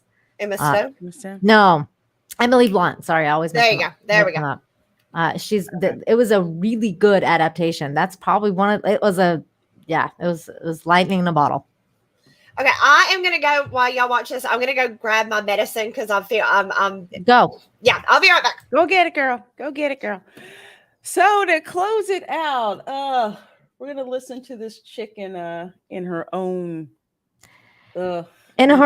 words, how she trashes on the fans. Good Lord. Okay. All right, let's go here. Hey guys, so as you know, our Cowboy Bebop first look dropped today, which was so exciting. And I just wanted to address a couple of things that sort of keep coming up in the comments amongst fans. First, I wanted to apologize to the fans that I did not anatomically match the Faye Valentine character. 6 foot, double D size breast, 2-inch waist. Okay, so you notice the condescending attitude to start out with. It wasn't like, I hear your concerns, but I really hope you give the series a chance. No, right into, you plebes, how dare I not look the way that you expect for me to look? Oh my God. That's not even it. It wasn't even about that. You made it about that. Nobody talked about her body type or what, like how the outfit looked on it. It's what the outfit was, not that you had like a flat chest or, didn't have a freaking, small waist or whatever. We just cared about what the outfit looked like, not your body type. And any body type could make that outfit look good, because usually when you have a big production company, the fucking costume makers design it to your body to fit you. So it's not like you're just grabbing one off the rack, like, and trying to fit it, and it doesn't fit because it's sticking out because, it's not fitted to your body. This is not what we're talking about. And she's making it about that. Nobody was making it about her body except herself. Well, it's just projection. It's all projection. It's crazy. But yeah, it gets better. Let me back it up here a little bit. Size breast, 2-inch waist. They looked everywhere for that woman and they couldn't find her. It's kind of weird. So sorry, I call bullshit on that. Because you're talking about Hollywood. I mean, who doesn't have like big boobs and small waist in Hollywood? Isn't that like all girls now? Like, yeah, but you know what? Even if you don't have big boobs, guess what? You go and buy yourself a pair of boobs. Okay, that whole triangle in Beverly Hills, like on Rodeo, there's all those plastic surgeons who will give you the kind of boobs that you want. Yeah. I mean, mind you, I'm not like advocating for her to go get plastic surgery. Oh, no. But it's like the fact that like, she's saying that they couldn't find anyone. It's like, really, girl? Please. Really? Yeah, please. Like, I bet there was hundreds and hundreds of girls who applied that looked the part and probably looked better than her and probably were willing to wear what the costume was without complaining about it. Look at this smug bitch. Look at have y'all played it yet with the condescending? We'll roll it back a little bit, but I was about to say, I've lived out in Hollywood among these people. There are so many beautiful people out there with big boobs, whether they're natural or they bought them. There's plenty of them. So trust me, they would have found someone even if they had to go to Central Casting and find somebody. We're backing up for you, Mandy. Here we go. Hey guys. So as you know, our Cowboy Bebop first look dropped today, which was so exciting. And I just wanted to address a couple of things that sort of keep coming up in the comments amongst fans. First, I wanted to apologize to the fans that I did not anatomically match the Faye Valentine character. How snarky is that? Right, I'm sorry that I didn't match the character. Or then you ain't the right fucking character, then are you? If you don't match the character, you probably don't need to be playing the character. You probably took a facial better than somebody else, and that is why you're playing this, and not somebody that would actually fit it, like the hundreds of cosplayers that are probably just as good of actresses as you are. I'm sorry. I'm done. Oh no, we already hit this, so we just let you. Yeah, okay. Just let you have your We backed it up just to hear Mandy. 6 foot, double D size breast, 2-inch waist. They looked everywhere for that woman. Bitch liar. Who has a 2-inch waist? Nobody. And they weren't looking for that. What they were looking for is a woke ass, condescending, smug bitch, and ta-da, they found her. Sounds more like she's describing Barbie to me than the character that she's playing. Exactly. She's not that's not Faye. That's not what Faye looks like. This is bullshit. Oh God. Here we go. Yeah, she thought it was Barbie. And they couldn't find her. It's kind of weird. So they just went with my short ass. I know. They went with your woke ass is more like it. Why does her height have anything to do with this? Nobody asked about height. No. Nobody's complaining about that aspect of it. Up until she opened her mouth Nobody complained about her body whatsoever. They complained about the shit costume. Yeah. But she took that personal because she is, apparently has low self-esteem. She'll continue. She'll continue digging her grave. Mm-hmm. Oh yeah. It gets juicier. Talk about like, can we put Daniela in a time machine and maybe give her different parents so she has different genetic information to sort of make her look better? What are you talking about? It proves to be too complicated. It wasn't about your looks, my dear. This is what I don't understand. It's not about your looks. Are you so thin-skinned and paranoid you think all the criticism is about you personally? Mm-hmm. Yeah. It's about how you don't look like, or how the costume doesn't look like the fucking character. But since you brought up your body, let's go on and add to the fact you don't fit the part. You don't. I'm sorry. You don't fit, Faye. And honestly, that haircut looks fucking horrid on you, and it just doesn't fit. I'm sorry. That's her, and just her personality alone, her attitude, that smugness, that smart ass little comment that she's. No, I saw you get a facial. Fuck off, bitch. You don't get to be high and mighty. You don't get to be high and mighty. I could have lived the rest of my life without seeing that. But if that's what you put on Instagram, girl, please. Yeah, girl, no. No. You don't get to sit up on your We little know pedestal. you ain't got no freaking morals, okay? None. Don't come and preach to us about your virtue, okay? Like, Yeah. shut the fuck up. She's just straight and nasty. Anyway. Yeah. Another thing I wanted to bring up was I want to apologize that the outfit I'm wearing is not exactly what she wears in the anime. We tried. Okay. Doing stunts in tissue paper. We tried. That's what I'm saying. That's why I'm saying she rejected the costumes by herself. This was her being like, no, I'm not wearing that. No, I'm not wearing that. Then you don't need to play the motherfucking part. Yeah, they came to her with part. options, and she was like, nah, I'm gonna wear this ugly ass shit. That's what she picked. Let me explain. If I got hired tomorrow for, I don't know, a movie, right? Mm-hmm. And I showed up knowing this is kind of a porno. I'm showing up to make a porno. I can't show up on set and then be like, nah, I ain't using that dildo. You can piss off with that. I'm there to use the dildo. I have to do it. That's my job now. You don't fit the part, bitch. I'm sorry. Hang it up. Since you brought it up, hang it up. Now, granted, this is me, and someone can correct me if I'm wrong, but usually the director or someone like that has final sign off on what the costume is supposed to look like. Or what they're supposed to wind up wearing. So if she had some kind of pushback, I don't see her. It's not like she's a top tier A-list actress who could say, I'm not freaking wearing that. And director say, yeah, okay. It's not the director, Lorena. It's usually the showrunner. The showrunner has the final say. Oh God, and that's that Teenage Mutant Ninja Turtle form. Yeah. That's this whole movie is or series is destined to fail. I can see where that happened. Like, I don't want to have to wear this. You don't want me to make me wear this, do you? Exactly. And what I don't get, then don't wear. Then find another job. If that is your belief, I'm not gonna show my body. I'm too big for this now.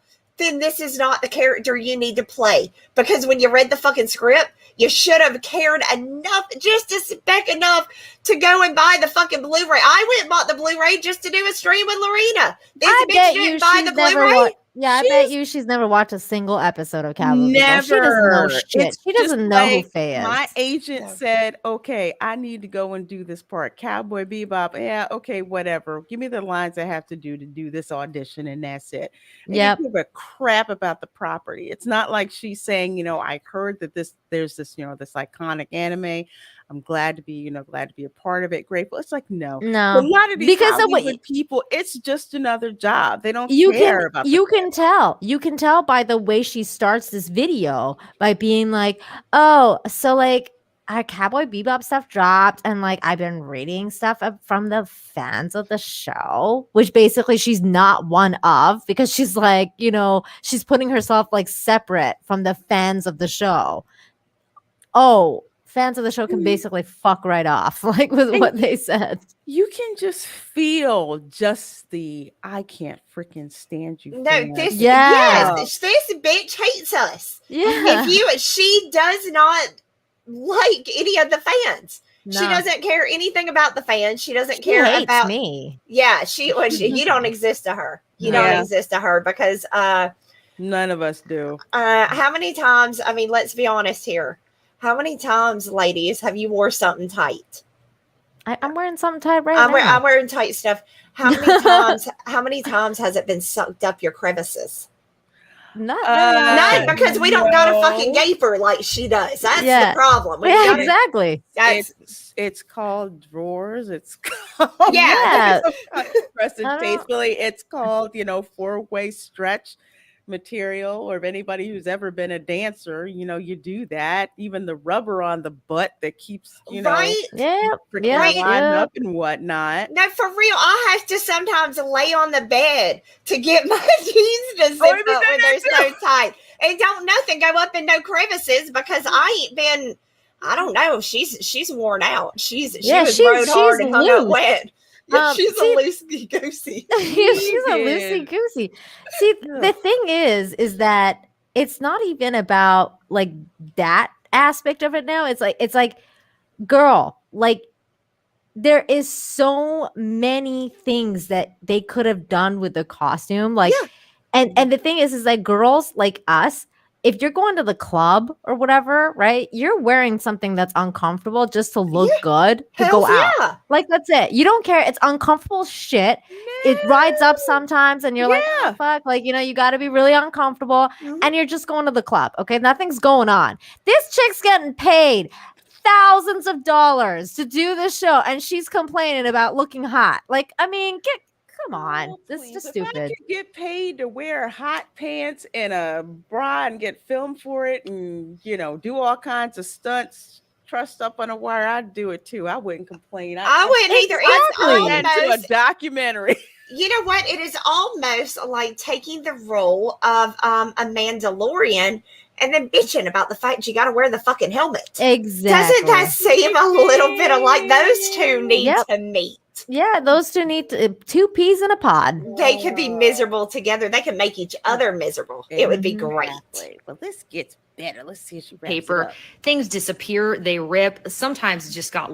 Anyway, like I was saying, that original costume, they made a couple of them, but like I said, they got sort of slurped up in my various crevices, never to be retrieved again. So we don't need to know that. You're disgusting. It's because she just announced so she's like, hey, y'all go to my Instagram and look at my facial video. Yeah. And then when you're done, I'll talk to y'all about my gaper. I can't take this shit seriously.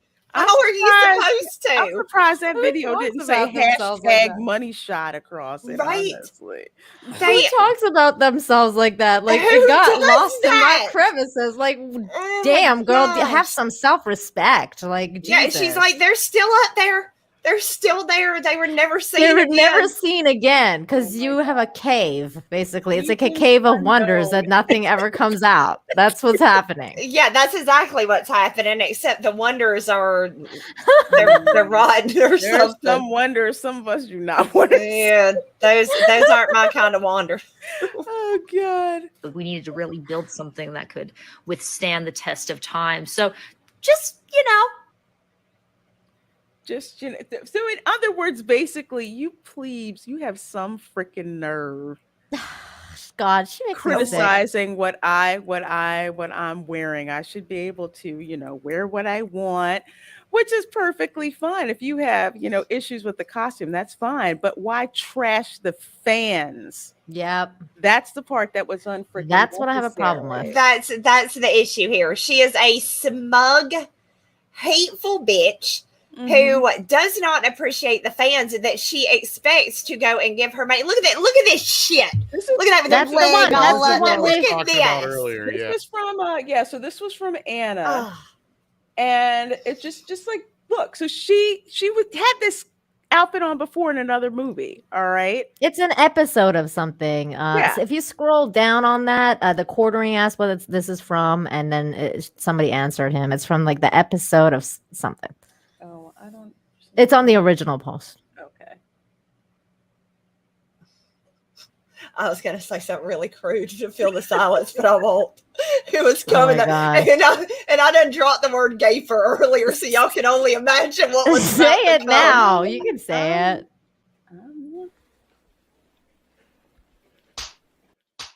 That's what I needed. That's what I needed. So, okay. All right. This is right here. There you go.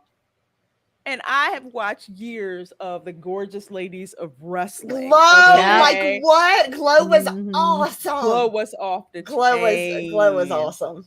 Yeah.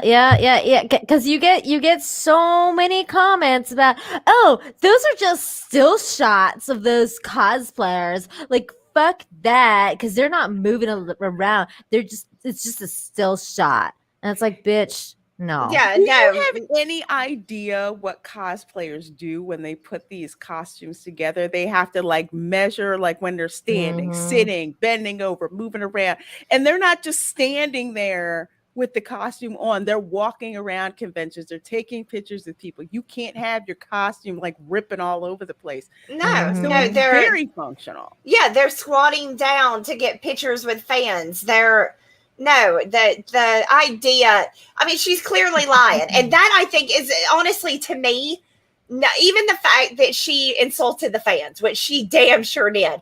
I think the part that bothers me the most is when they lie straight to your fucking face. They have these beliefs, but they don't have the conviction behind the belief. So they're going to tell a fucking lie. No, bitch, just be like, I'm too good for this shit. I ain't wearing that shit. Have conviction behind what the hell you're saying. And she doesn't. She's just straight up lying, thinking that we're so, those plebes out in the rest of the world that aren't in California, they're just stupid and they don't understand. No, you're fucking lying to us. And even my country bumpkin ass can figure that out. It's bullshit. The issue too is that nobody, and I mean nobody, was calling her or any of the actors out. Okay, nobody was calling them out. Exactly. Everybody was calling out the costume team. What that was whoever was in charge of designing and approving this costume for this character, because it just does not capture the essence of the character. And I'm gonna go out and say on a limb here that I don't think this does either. I don't think that she should have been dressed like this in the anime, or in the adaptation. You know, just specifically, I'm not even down with this, because this would be like exact carbon copy, and it might look kind of cheap and look really I don't know what the word is, but when you do like an exact translation of the anime, it just doesn't look good. It looks kind of cheap, you know? So I think that they could have done something even more classy and more stylish and more futuristic looking, and just more towards what the Cowboy Bebop feel would be in a really modern era. That's what we're looking for, and that's where creativity comes in, which they have none of. And that's what everybody was calling out, was the lack of creativity with this. Exactly. Yeah, and I mean also the sets that we've seen, the pictures of them on the set, right? Whoever did the sets needs to, or whoever is doing the promotion and is not releasing photos of the fact that they're ever in fucking space. Like, if I was a normie and saw this, I would have no fucking clue what I was looking at. And you know what? Now that I remember, because it's the Hollywood Reporter, okay, they're gearing this stuff towards normies. Normies don't really want to look at like photos in space and anything like that, or even sets from that. We care about it because we've seen the anime, so that's what we expect to see. Instead, they go with this angle, so it looks more of like a fashion shoot than anything else. Yes, it looks like shit, and I can tell you right now, that is the smug. Like I said, you don't get to come and talk to us all smug like that when I've seen you getting a facial. You lost that right. You just did. I'm sorry. You can't have it both ways. Is this a real facial, like a real facial, or like no? She was doing a thing about lotion. Like, she was saying, this is my skincare regimen, and this is what I use as a lotion. But the way she did it was sexually suggestive. Exactly. It was all in her eye.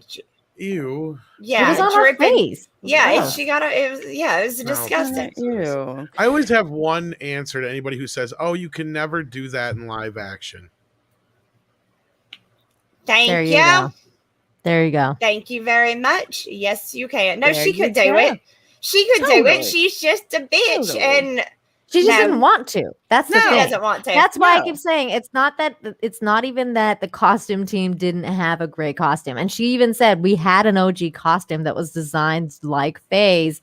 I just said no. I said I don't, because it got lost in my crevices and it would get ripped. And I'm like, if it gets ripped, that's a departmental problem again, because you're talking about using cheap fabric and cheap whatever. So if you're having rips and stuff like that, again, that's in the budgeting for costume. So if it gets ripped, it needs to be fixed. And that's the costuming team. Okay. If they're failing, that's on them. It's not on you. It's on them. Yeah, exactly. You get paid to wear that darn costume and do those lines. Exactly.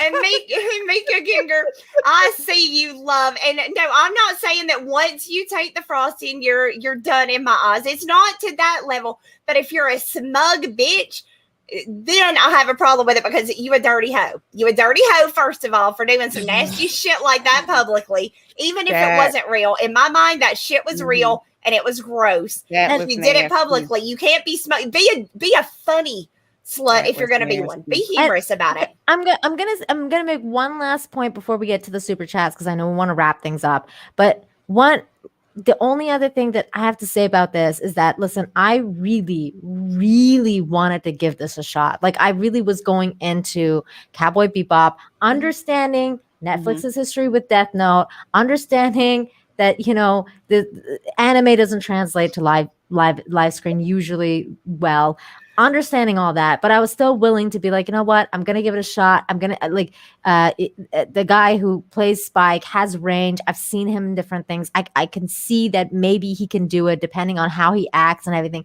I was willing to let go of so much of my inhibitions to watch this show, and then she comes out and says this shit, and that really broke my heart, because it was like, we fans really wanted to give you a shot, Daniela, and you fucked up. You gone and fucked up. You shat on us fans, and that's just uncool, man. That's uncool. Yeah, what she said to you, Nina, was I know that it is due to people like you who have supported this, since in creation, 96, 97. Yep. I know that you have been, you bought the merchandise. I know that you were the reason this is even, there's an interest to make this. Yeah. But Nina, fuck you is what she just said. Yep. That was just a giant fuck you. Yep. Exactly. And which is why I won't take any of her bullshit. Because I could give a shit less. And if she now truly... my interest in watching it has like dwindled even so much to more. Nothing. And honestly, I'm never watching anything she's in ever again. I fucking hate her now. I've never seen anything she's in. I will never see anything that she's in. And I am not even at all interested in this. I'm going to go back and I'm just going to watch, the original Cowboy Bebop. As a matter of fact, I'm going to get it on DVD just to make sure I have it on Blu-ray too. Exactly. Yep. So let's see. So with our super chats, because you guys are just so, oh my gosh, you guys are so great. So amazing. So we have Naked Fame for another $5. Thank you so much. I've had a few, I gotta say. You ladies are so pretty and smart. Oh, thank you. I have bad days and always look forward to Toxic Femme to cheer me up. And love Tom, love Chad. Oh, thank you, Fame. Thank you so much. So glad you can brighten your day on Monday. It is so sweet. Absolutely. I'm so sorry. I was trying to look for Xenobit for $2. Okay, thank you. Xenobit for $2. Thank you so much. Says Beverly Hills Ninja, best Snake Eyes movie ever. Wow. He's not wrong. Wow. He's actually right. Shit. Yeah, that was good. There you go. Yeah. He's actually right on that. Yeah. I wonder if Jeremy from Geeks and Gamers would agree with this, because I know he's a huge Snake Eyes fan. Yeah? Yeah. I don't know. Yeah, he is. I reject your fucking hypothesis. I feel like he might be. He might agree. I don't know. Maybe not. Mr. Tickle Trunk for 2 Canadian. Thank you so much, Love Bug. Daniela Pineda speaks in a constant Twitter voice. She does. She sounds condescending. Hey, you guys. Karen. I don't think that you. It's like, Heifer, who do you think you're talking to? Yeah, Karen. Yeah, you don't. 100%. That's why I wouldn't make it in Hollywood, because I would. I swear, if somebody came to me in real life and talked to me in that voice, I don't know that I could control myself to not have to, slap a bitch. You know what, I mean, Mandy, you get yourself an agent who will slap a bitch, but say it in the right way to get it done. That's all you got to do. That's what I need. Handle that crap. That's what I need. I'll tell you this right now. Since she made it about looks, like she should go get her freaking gap tooth fixed too. Thank you. See, I wasn't gonna say it, but I was thinking, why has she got braces? Whatever. She made it about looks, so she made it that way. We're gonna get vicious. We weren't gonna say a word. She's not making veneer money yet. She's hoping to get there, but she's not making it veneer money. Yeah, I'm just saying. That's fair. It is fair. We have Can't See Ghost for $1.99. Thank you so very much. Hurt Their Pockets. Cancel your subscriptions. Yeah. I would say that's up to you. There's some services I've dropped. Just like, no, you're not freaking getting my money anymore. Yeah, I say, look at it like this. These people absolutely fucking hate you. They despise you. They don't want you for a fan. They don't care about your input. They'll take your money if you're willing to give them money. Yeah, they fucking hate you. So do with that what you will. If you just go with that, know that is the actual truth, and then go forward with how you want to handle that, knowing that these people fucking despise you. They hate you. I like going with the mobster mentality. Keep your friends close, but keep your enemies even closer. That's true. Exactly. And I don't usually like telling people like to boycott anything or not spend their money on anything. But for me, like Nina, I don't pay for anything Disney, and I won't be paying for anything Netflix. Let's just say that. That's it. Yep. Here we go. And I think it's my turn. Marilyn's It. Thank you so much for the $5. Says, one of my dreams is to make a live action movie with action inspired by anime. It's an original story, but it has the kinetic energy of Shonen Jump. Oh, very nice. Cool. Love Shonen Jump. That's awesome. Nice. Well, when you do that, you let us know, Love Bug, and we will all support you. Definitely. That's for the moon, good sir. Follow your dreams, man. Exactly. Let's see. Yep, the Mega Wing Zero. That's a good name for $5. Thank you, Love Bug. You guys say in Netflix it's a live action anime.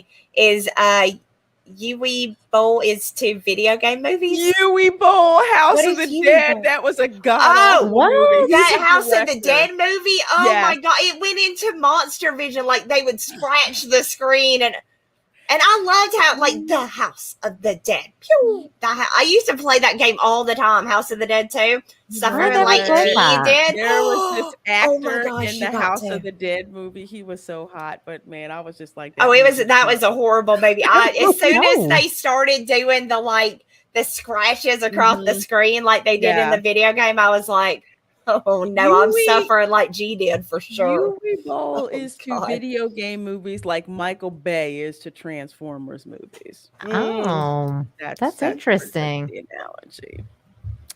Let's see. We have Naked Fame for $2. Fire Daniela, Mandy for Faye. Oh, thank you. She would definitely do better, but I fit the part better.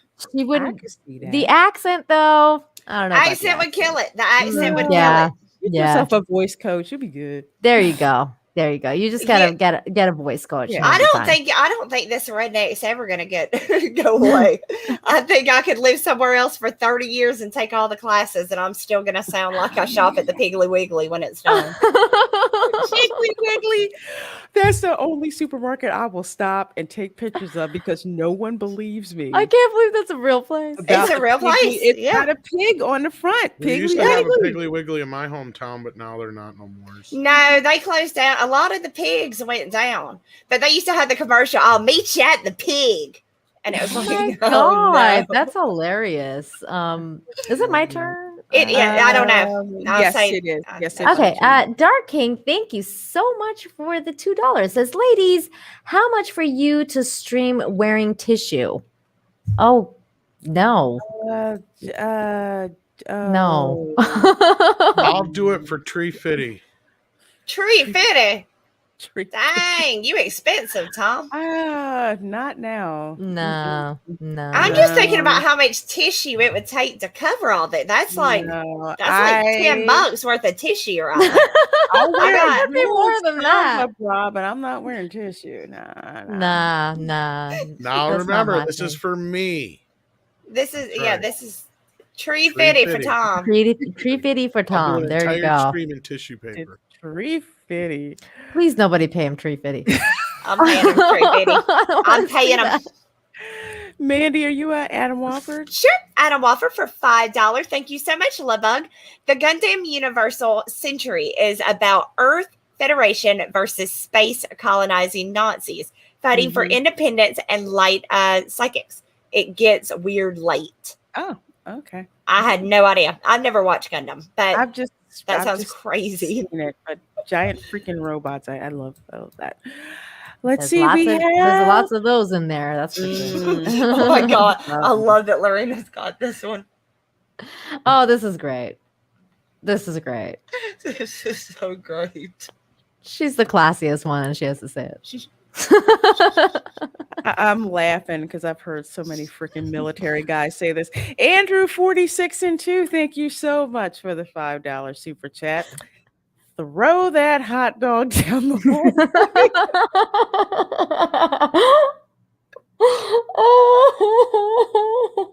Oh God, that just killed me. That's good shit. Oh my gosh. Oh my god. Xenobit, thank you so much for the $2. Says 34 Double D. Pamela Anderson played in Barbed Wire. Yeah. She did. She looked absolutely fabulous in it. Pamela Anderson really confused me sexually in Barbed Wire. I was like, whoa. It does I like that movie poster for that movie. I did too. That's the one that confused me because my babysitter's brother had that poster in his room. And like one time I was like walking past his room and he usually locked his door all the time. And this one time he left the door open and I looked at it and I was like, what the hell? I was like, is that Pamela Anderson from Baywatch? And I just walked into his room and I was like mesmerized by the poster. And my babysitter caught me and she's like, get out of this room. Cause there was like naked girl pictures like all over his wall. It was crazy. Let's see, where are we now? I think it's you, Mandy. Okay. DJ, the question for $10. Thank you so much, Love.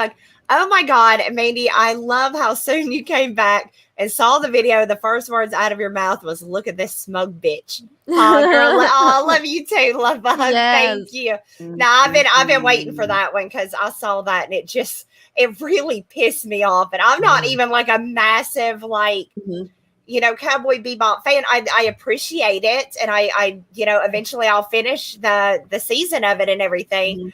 But I don't like being talked down to. That really pisses me off, and I felt like and I'm kind of fed up. I'm to the point now where I'm fed up with Hollywood. I'm fed up with the actors and the nonsense. Yeah, I'm fed up with making exceptions. I'm just done. I am too. I am Stop it. Stop it. Crazy. Let's see. Dark King for $2 Australian. Thank you so very much. She should star in the remake of The Black Hole. Oh.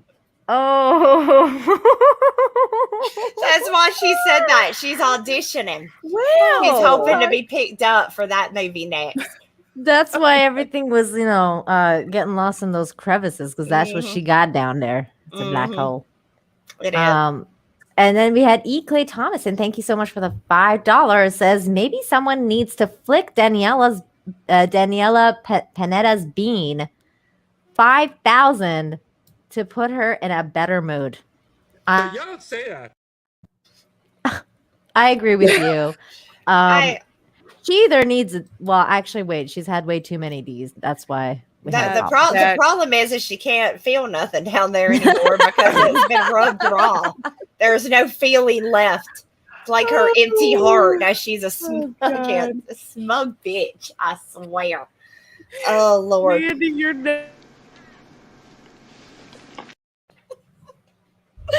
Okay. Let's see. Who are we on? I'm dead, Mandy. Thank you. Oh my You're God. on Naked Fame. You're welcome. Naked Fame for $5. Thank you so much, Lovebug. Fake Faye. It's impossible to do stunts or be athletic in that outfit. Every Olympian. Noob. Exactly. I know, She's right? full of shit. Every athlete ever. Every dancer, every wrestler. Yeah, it's ridiculous. There's ways around that. It's called material construction. Mm-hmm. Let's see. We have Raymond Hui again for $5. Thank you so very much. Oh my God.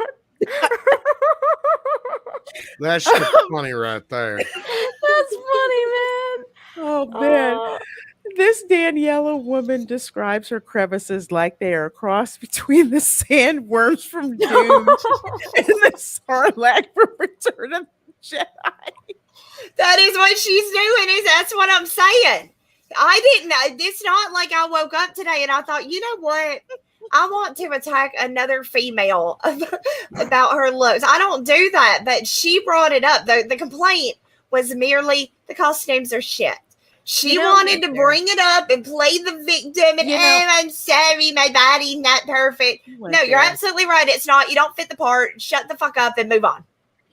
Between that of describing her body the way Raymond so aptly just put it. That's beautiful. That was amazing. Between that and then, pretending that she's getting, shot in the face. I just, literally no respect for this woman whatsoever. Like, I'm just like, you're sick. Like, you're a sick person. You talk like you have no respect for yourself. You talk like this about yourself. And you expect everybody else to respect you. No, it's just not gonna happen. And no, somebody like you does not get to talk down to me. Exactly. You don't. I'm sorry. Exactly. No. Let's see. Nina. Is it my turn? Mark, thank you so much for the $10. Says hippo character. Oh, it is a hippo character with a pink hat. It's a super sticker. Thank you so much. Thank you so much for the super sticker, man. Really appreciate it. It's a thumbs up, hippo. Thank you. Thank you. Mandy, you have Adam Waffer? Yeah, Adam Waffer for $2. Thank you so much, Lovebug. Hey, Tom, look up Olivia Munn as Psylocke, X-Men movie. I know who you're talking about, yeah. He probably wants me to bring a picture up of it. I can do that. Adam, okay. Olivia Munn as Psylocke. I got it. Quickly. You're probably quicker than me on the draw. There we go. I should have been prepared, though, to be honest with you. That's my bad. Tom, you're a guy. You can't say you're probably quicker than me on the draw. You can't say that as a guy. There we go. Yeah, Psylocke. There you go. Yeah. He's hot. Are you saying that deserves a phrasing, Mandy? That deserves a phrasing, sir. It's a little late, but... It is a little late now. She's very... Phrasing! There you go. Delayed phrasing, but a phrasing nonetheless. Let's see. We have 200 Watt Studios for $2. Thank you so very much for that. Just got here. Frosting? What I miss? Oh my gosh. Nothing good. I'm a fat kid. I like cake. Oh, not this kind of cake. Yeah, you don't want this cake. This is a missed cake. Da-da-da.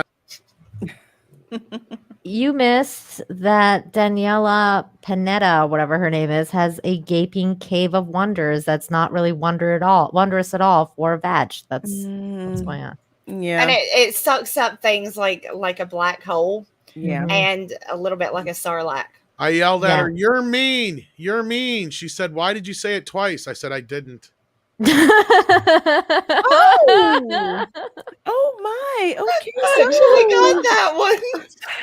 Nino, Xenobit. Xenobit, thank you so much for the $5. You've been so generous tonight, Xenobit. Thank you. Says, can you play the Abe Lincoln "You've Effed Up Now"? Do we have something like that? Do we have that, Tom? Do we have that? The which one? Abe Lincoln, You done fucked up now. No, I don't. I should get that one though. How do you know? That sounds awesome. See, I'm not prepared tonight. Like Sadie had to go out, so like I'm fired as like producer. Don't worry. I fired myself. That's okay. Just get in the back. Mandy, Ben Wade, the nice gunslinger. Holy fuck, we ain't dealing with some just local rabble rouser around here. Ben Wade, thank you so much for that $10, Lovebug. I know men and women think differently, but you can't use the word facial in a man's presence and think he's imagining cosmetic. No, because it's not cosmetics. She didn't want you to imagine cosmetics. She wanted you to imagine she was taking a hot load straight to her face. Yep. She was now doing it. Now it is debatable. These ladies seem to think that it may have been lotion. I'm looking at this like, no, that's what you wanted me to think it was. That's what it was. I just want to know who had such good aim, because he was standing a distance back. So oh my God. That's impressive. That's the real question right there, right? Yep. Let's see. Douglas Nelson for $5. Thank you so very much. Only the soothing tones of toxic femininity can enable me to bear the fingernails on the chalkboard sounds of Miss Pineda. Yeah. Oh, well, thank you, my dear. You're being so kind by calling her Miss. Mm-hmm. You are. Who said that? Which one of y'all dead motherfuckers just said that shit? Was it you, String Bean? You skinny ass looking motherfucker. Turn around and say it again. Turn around and say it again. Turn around and say it again. Will you please be quiet? John, that is the President of the United States. I don't care who it is. He's ruining Hamlet. Oh, now you fucked up. Now you fucked up. Now you fucked up. You have fucked up now. Now you fucked up. Now you fucked up. Now you fucked up. Now you fucked up. Now you have fucked up. Mr. President, will you please be quiet? Suck my presidential cock, bitch. You fat ass piece of shit. You tubbalard looking motherfucker. What? What? What? What? What? What? Hey! What? What? Huh? I don't know why you're looking up at me, bitch. Plays on stage. I'm not putting on a play up here. I'm trying to be entertained right now. Mr. President, be quiet. John, calm down. Listen to the woman, John. Calm down. Just calm down. Calm down. Just calm down. Calm down. Hey, acting. Stop the play. Acting. How? I think we know how this is going to end. I got to go to the bathroom. I drank too much liquid. Now I got to piss. Oh my God. I've never even heard of this Where's show John before. Wilkes Booth? Oh, yeah. I've heard of this show. It's funny. Oh, wow. Yeah, we're going to get a copyright claim for that. Yeah, that's what that is. Now you done fucked up. Now you done fucked up. I'm going to watch this show because it looks freaking hilarious. I need to see this. I need to see this. Yeah, that show is freaking. Wow. Thank you so much for that suggestion, because I need some comedy in my life. Let's see, Nina, you have Sean the Movie Man 71? Yes. I'm sorry. Give me a second. That should be 11. Oh, there we go. Thank you so much, Sean the Movie Man 71 for the $5. Says Angela Bassett quietly turned down the monster balls role due to the sex scene. Now actresses like Pineda attack fans for criticizing their outfits. What the fuck? Yeah. Yeah, Halle Berry took the role. There you go. There you go. She did good. Halle did well in that movie too. Monsters Ball. Am I next? Yeah. Okay. Moldovan Alan Ron for 20. Oh no, that's not his name. It's Moldovan Alan for RON monies. I don't know what those are. Woolly Bullies. 25 Woolly Bullies. I don't know. Thank you so much, Lovebug. I don't know what Moldova uses, but I've seen a guy from Moldova on 90 Day Fiance. So that's pretty cool. I've heard of your country. Yeah, that's right. Yeah, Andre. Actually, Netflix, who have all the direct feedback, is best to watch Good Things in Time will change what they offer. If not, European, Asia, South America content is good. Another one that's good. If you've ever watched any Nigerian movies, those are also good. Yeah, I heard you say you tell me that. Yeah, I'm but gonna yeah, have to watch some. South American content. Yeah, watch that too. I can tell you this: Netflix Canada sucks. Like, my God, Netflix Canada is one of the worst things you will ever. It's terrible. It can't be much worse than what we got. I mean, it really can't. It's god awful. It's pretty shit here too. It really is. It's pretty ass. Oh, we have Xenobit for $5. Thank you so much. Did you see the 90s live action Masters of the Universe where Kevin Sorbo played He-Man and Lucy Lawless played She-Ra? I never saw that. Yeah, it was called Hercules and Xena. Yeah. I know them from Hercules and Xena. Yeah, I was like, not Masters. Do they actually do? He's making a joke. Oh, okay. Oh, All okay. right. I thought I missed something. That went way over my head. I was like, what? I love Hercules and Xena, though. I do. And then 200 Watt Studios, thank you so much for the $2. Says that girl nuts. Mandy does lots of stunts in less. Thank you. I'm glad I'm finally getting noticed for my talents. There you go. Let's see. 200 Watt Studio again. Thank you, Love Bug. So you're saying I have a chance with Danielle? You do, but things have gotten lost up in those crevices and never be returned again. Yeah, she won't feel it. Careful. Go in at your own risk. Oh my gosh. Yep. Enter at your own risk, sir. Are we caught up on Super? That's it. We just got a new one. Wow. We just got one more. Oh, we got another one. We did. Thank you, Love Bug. Naked Fame for $2 says make California American again. Right? Absolutely. Yeah. Absolutely. I hope Newsom is gonna be on his way out. I hope so, because dang it, it's a shame. California. But my goodness, you guys have been so generous tonight. So thank you, everyone. Absolutely. We had like almost 700 people watching at our peak. So cool. Thank you so much for the support, all the super chats. You guys are absolutely amazing. We're so grateful for your support of the show and the channel. And I think that's all. I think that's pretty much all we. I think that's the show. Unless you wanna end up. I think from Hillis Mallory. I don't know which one though. We did. I thought we got. It might have been one I missed accidentally. I thought we got all his. So I just asked him what he said again. Yeah. Yeah, Hillis just put it in the chat, but unless you want to end on that dance routine that we showed, and also just make the announcement again about the showtime. Oh, wait, I see a call for the Mandy Suture, so I'm gonna get that really, really quick, you guys. I'll do it super quick because I know it's late. All right, guys, you ready? The move this week to do to your significant other, okay, is the Twilight. All right, y'all ready? I thought you were gonna be calling it like the Cave of Wonders or something. No, we're going with the Twilight this time, but I think you'll get it. Okay. That is where you tag her in such a boring way that she starts making weird faces and starts asking you things like, "What's wrong?" and "Is it me?" Okay. Then you quickly finish on her boobs, and then you pour glitter all over her so it sticks to her, and then you tell her to stay away from the Jacob Black guy because he's bad news. The Twilight. What the fuck? I'm confused. Sparkle, baby, sparkle. So there y'all go.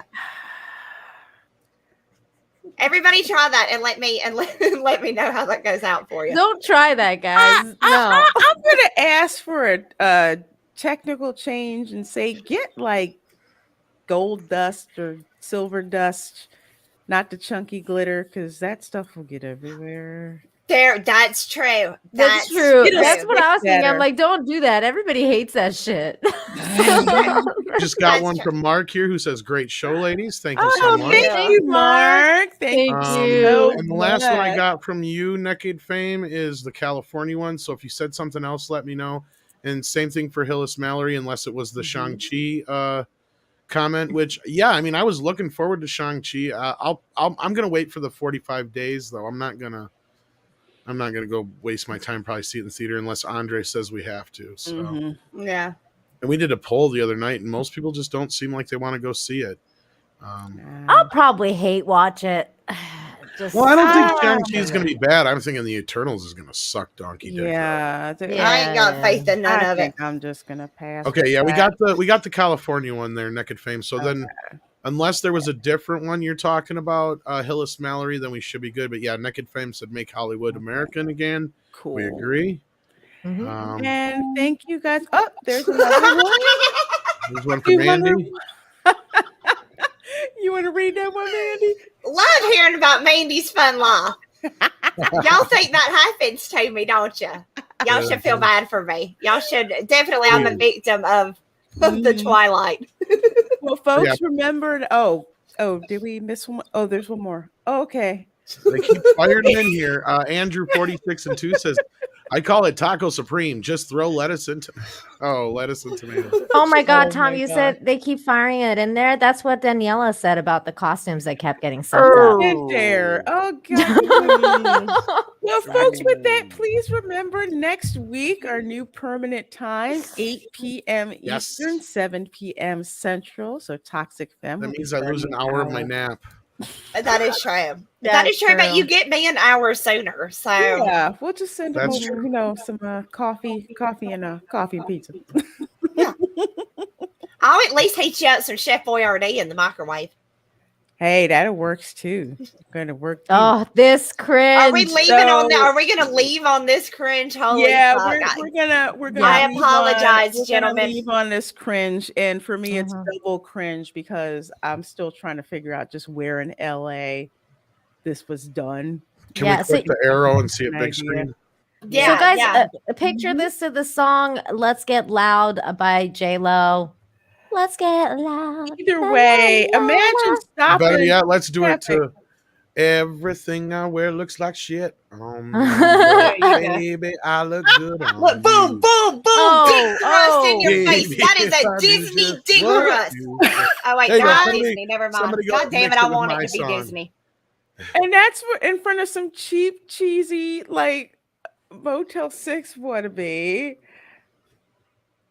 Look at him. Oh God, I'm gonna. Oh, there it goes again. Oh my God, James Corden needs to just stop. Wow, this was. I mean, and you got Billy Porter over there being. That's Fab G. That's Fab G. That's Fab G, girl. Fab G. I think this would mix well with my song, actually. I actually do. I think you should do it. I think you should do that. You should do it. Mix your song with this. Can't get a copyright claim. I think it works perfect. You know how fucking pissed you'd be if you were trying to get to work and these assholes were stopping in front of the car deep thrusting at you. Especially in that LA. Just straight up pissed me off. If you ain't gonna clean off my fucking windows, get out of here. All right, kids. Oh my gosh. Bye, that's all, folks. Yes. Check bye. Check out Mandy's channel. Check out Lorena's channel. Is there anything important you guys really needed to plug, or? Yeah, after this, I think I'm headed over to John Malin's channel to hang out with him and his crew for a little bit. So that should be really fun. So you're doing that tonight? Yeah, okay. Yeah, as soon as we're done, I'm headed over there. So nice. Nina, what do you have? Nothing too special. Wednesdays for Breaking the Narrative on my channel, and Fridays Infinite Hope. So yeah, thank you guys so much. Mondays is always wonderful to spend on toxic femininity. So awesome. And on Sundays we do the What If series reviews with some really awesome guests. So just stop by on Sundays. Thank you everybody. Cool. And tomorrow it's going to be kicking off my new live stream show, which is called Theme Park Geeks and Divas, where we discuss all kinds of stuff related to theme parks, about the fun stuff. And kicking off the show tomorrow at 5 p.m. Eastern, I will have Chris Gore and Culture Casino, and we are going to be discussing Disney's Galaxy's Edge versus the Wizarding World of Harry Potter. Which park does it better? So please come and join us to talk about that. Friday is going to be my lunch table stream, which will be my 1 year anniversary for having that show. Oh my God. Yeah. And Arwen Avalon is going to be my guest. And before I forget, Wednesday night, 7 p.m. Eastern, I will be on Force of Light Entertainment. Oh, cool. Fun. Nice. So fun. That's awesome. Thank you. Thank you. We all got stuff going on. Yeah, We're doing stuff. We're doing stuff. We're doing it. Yes. And love you guys' support. Love y'all. It's been an amazing show. Xenobit for $2 said, plug my ears after that video. Yeah. Wow, we didn't even play sound. Yeah, we didn't even play the sound. We didn't want to make you go too deaf. I mean, we made you listen to Daniela already. We weren't going to do that to you again. We made you look at a mouse doing a dick thrust. I need some eye bleach for that right now. Oh, you know what's going to be the best thing, though, is this is like just like last week's show was, the premise for this week's show, because we know that Cinderella is going to be a shit show, and that's coming out. And this was this is the preface of the shit show that is going to be Cinderella on Amazon. So God, every time stay I tuned. See that preview, I'm just like, get it over with so I can skip it. Wow. Well, Tom, you want to take us out? That's it, Tom. We're done. Did you guys grab the super chat from Xenobit? We did. Okay, I just want to make sure. All right. Yeah, let's get the hell out of here. Thank you, kids, for hanging in there. We love you so much. If it wasn't for you, we couldn't do this.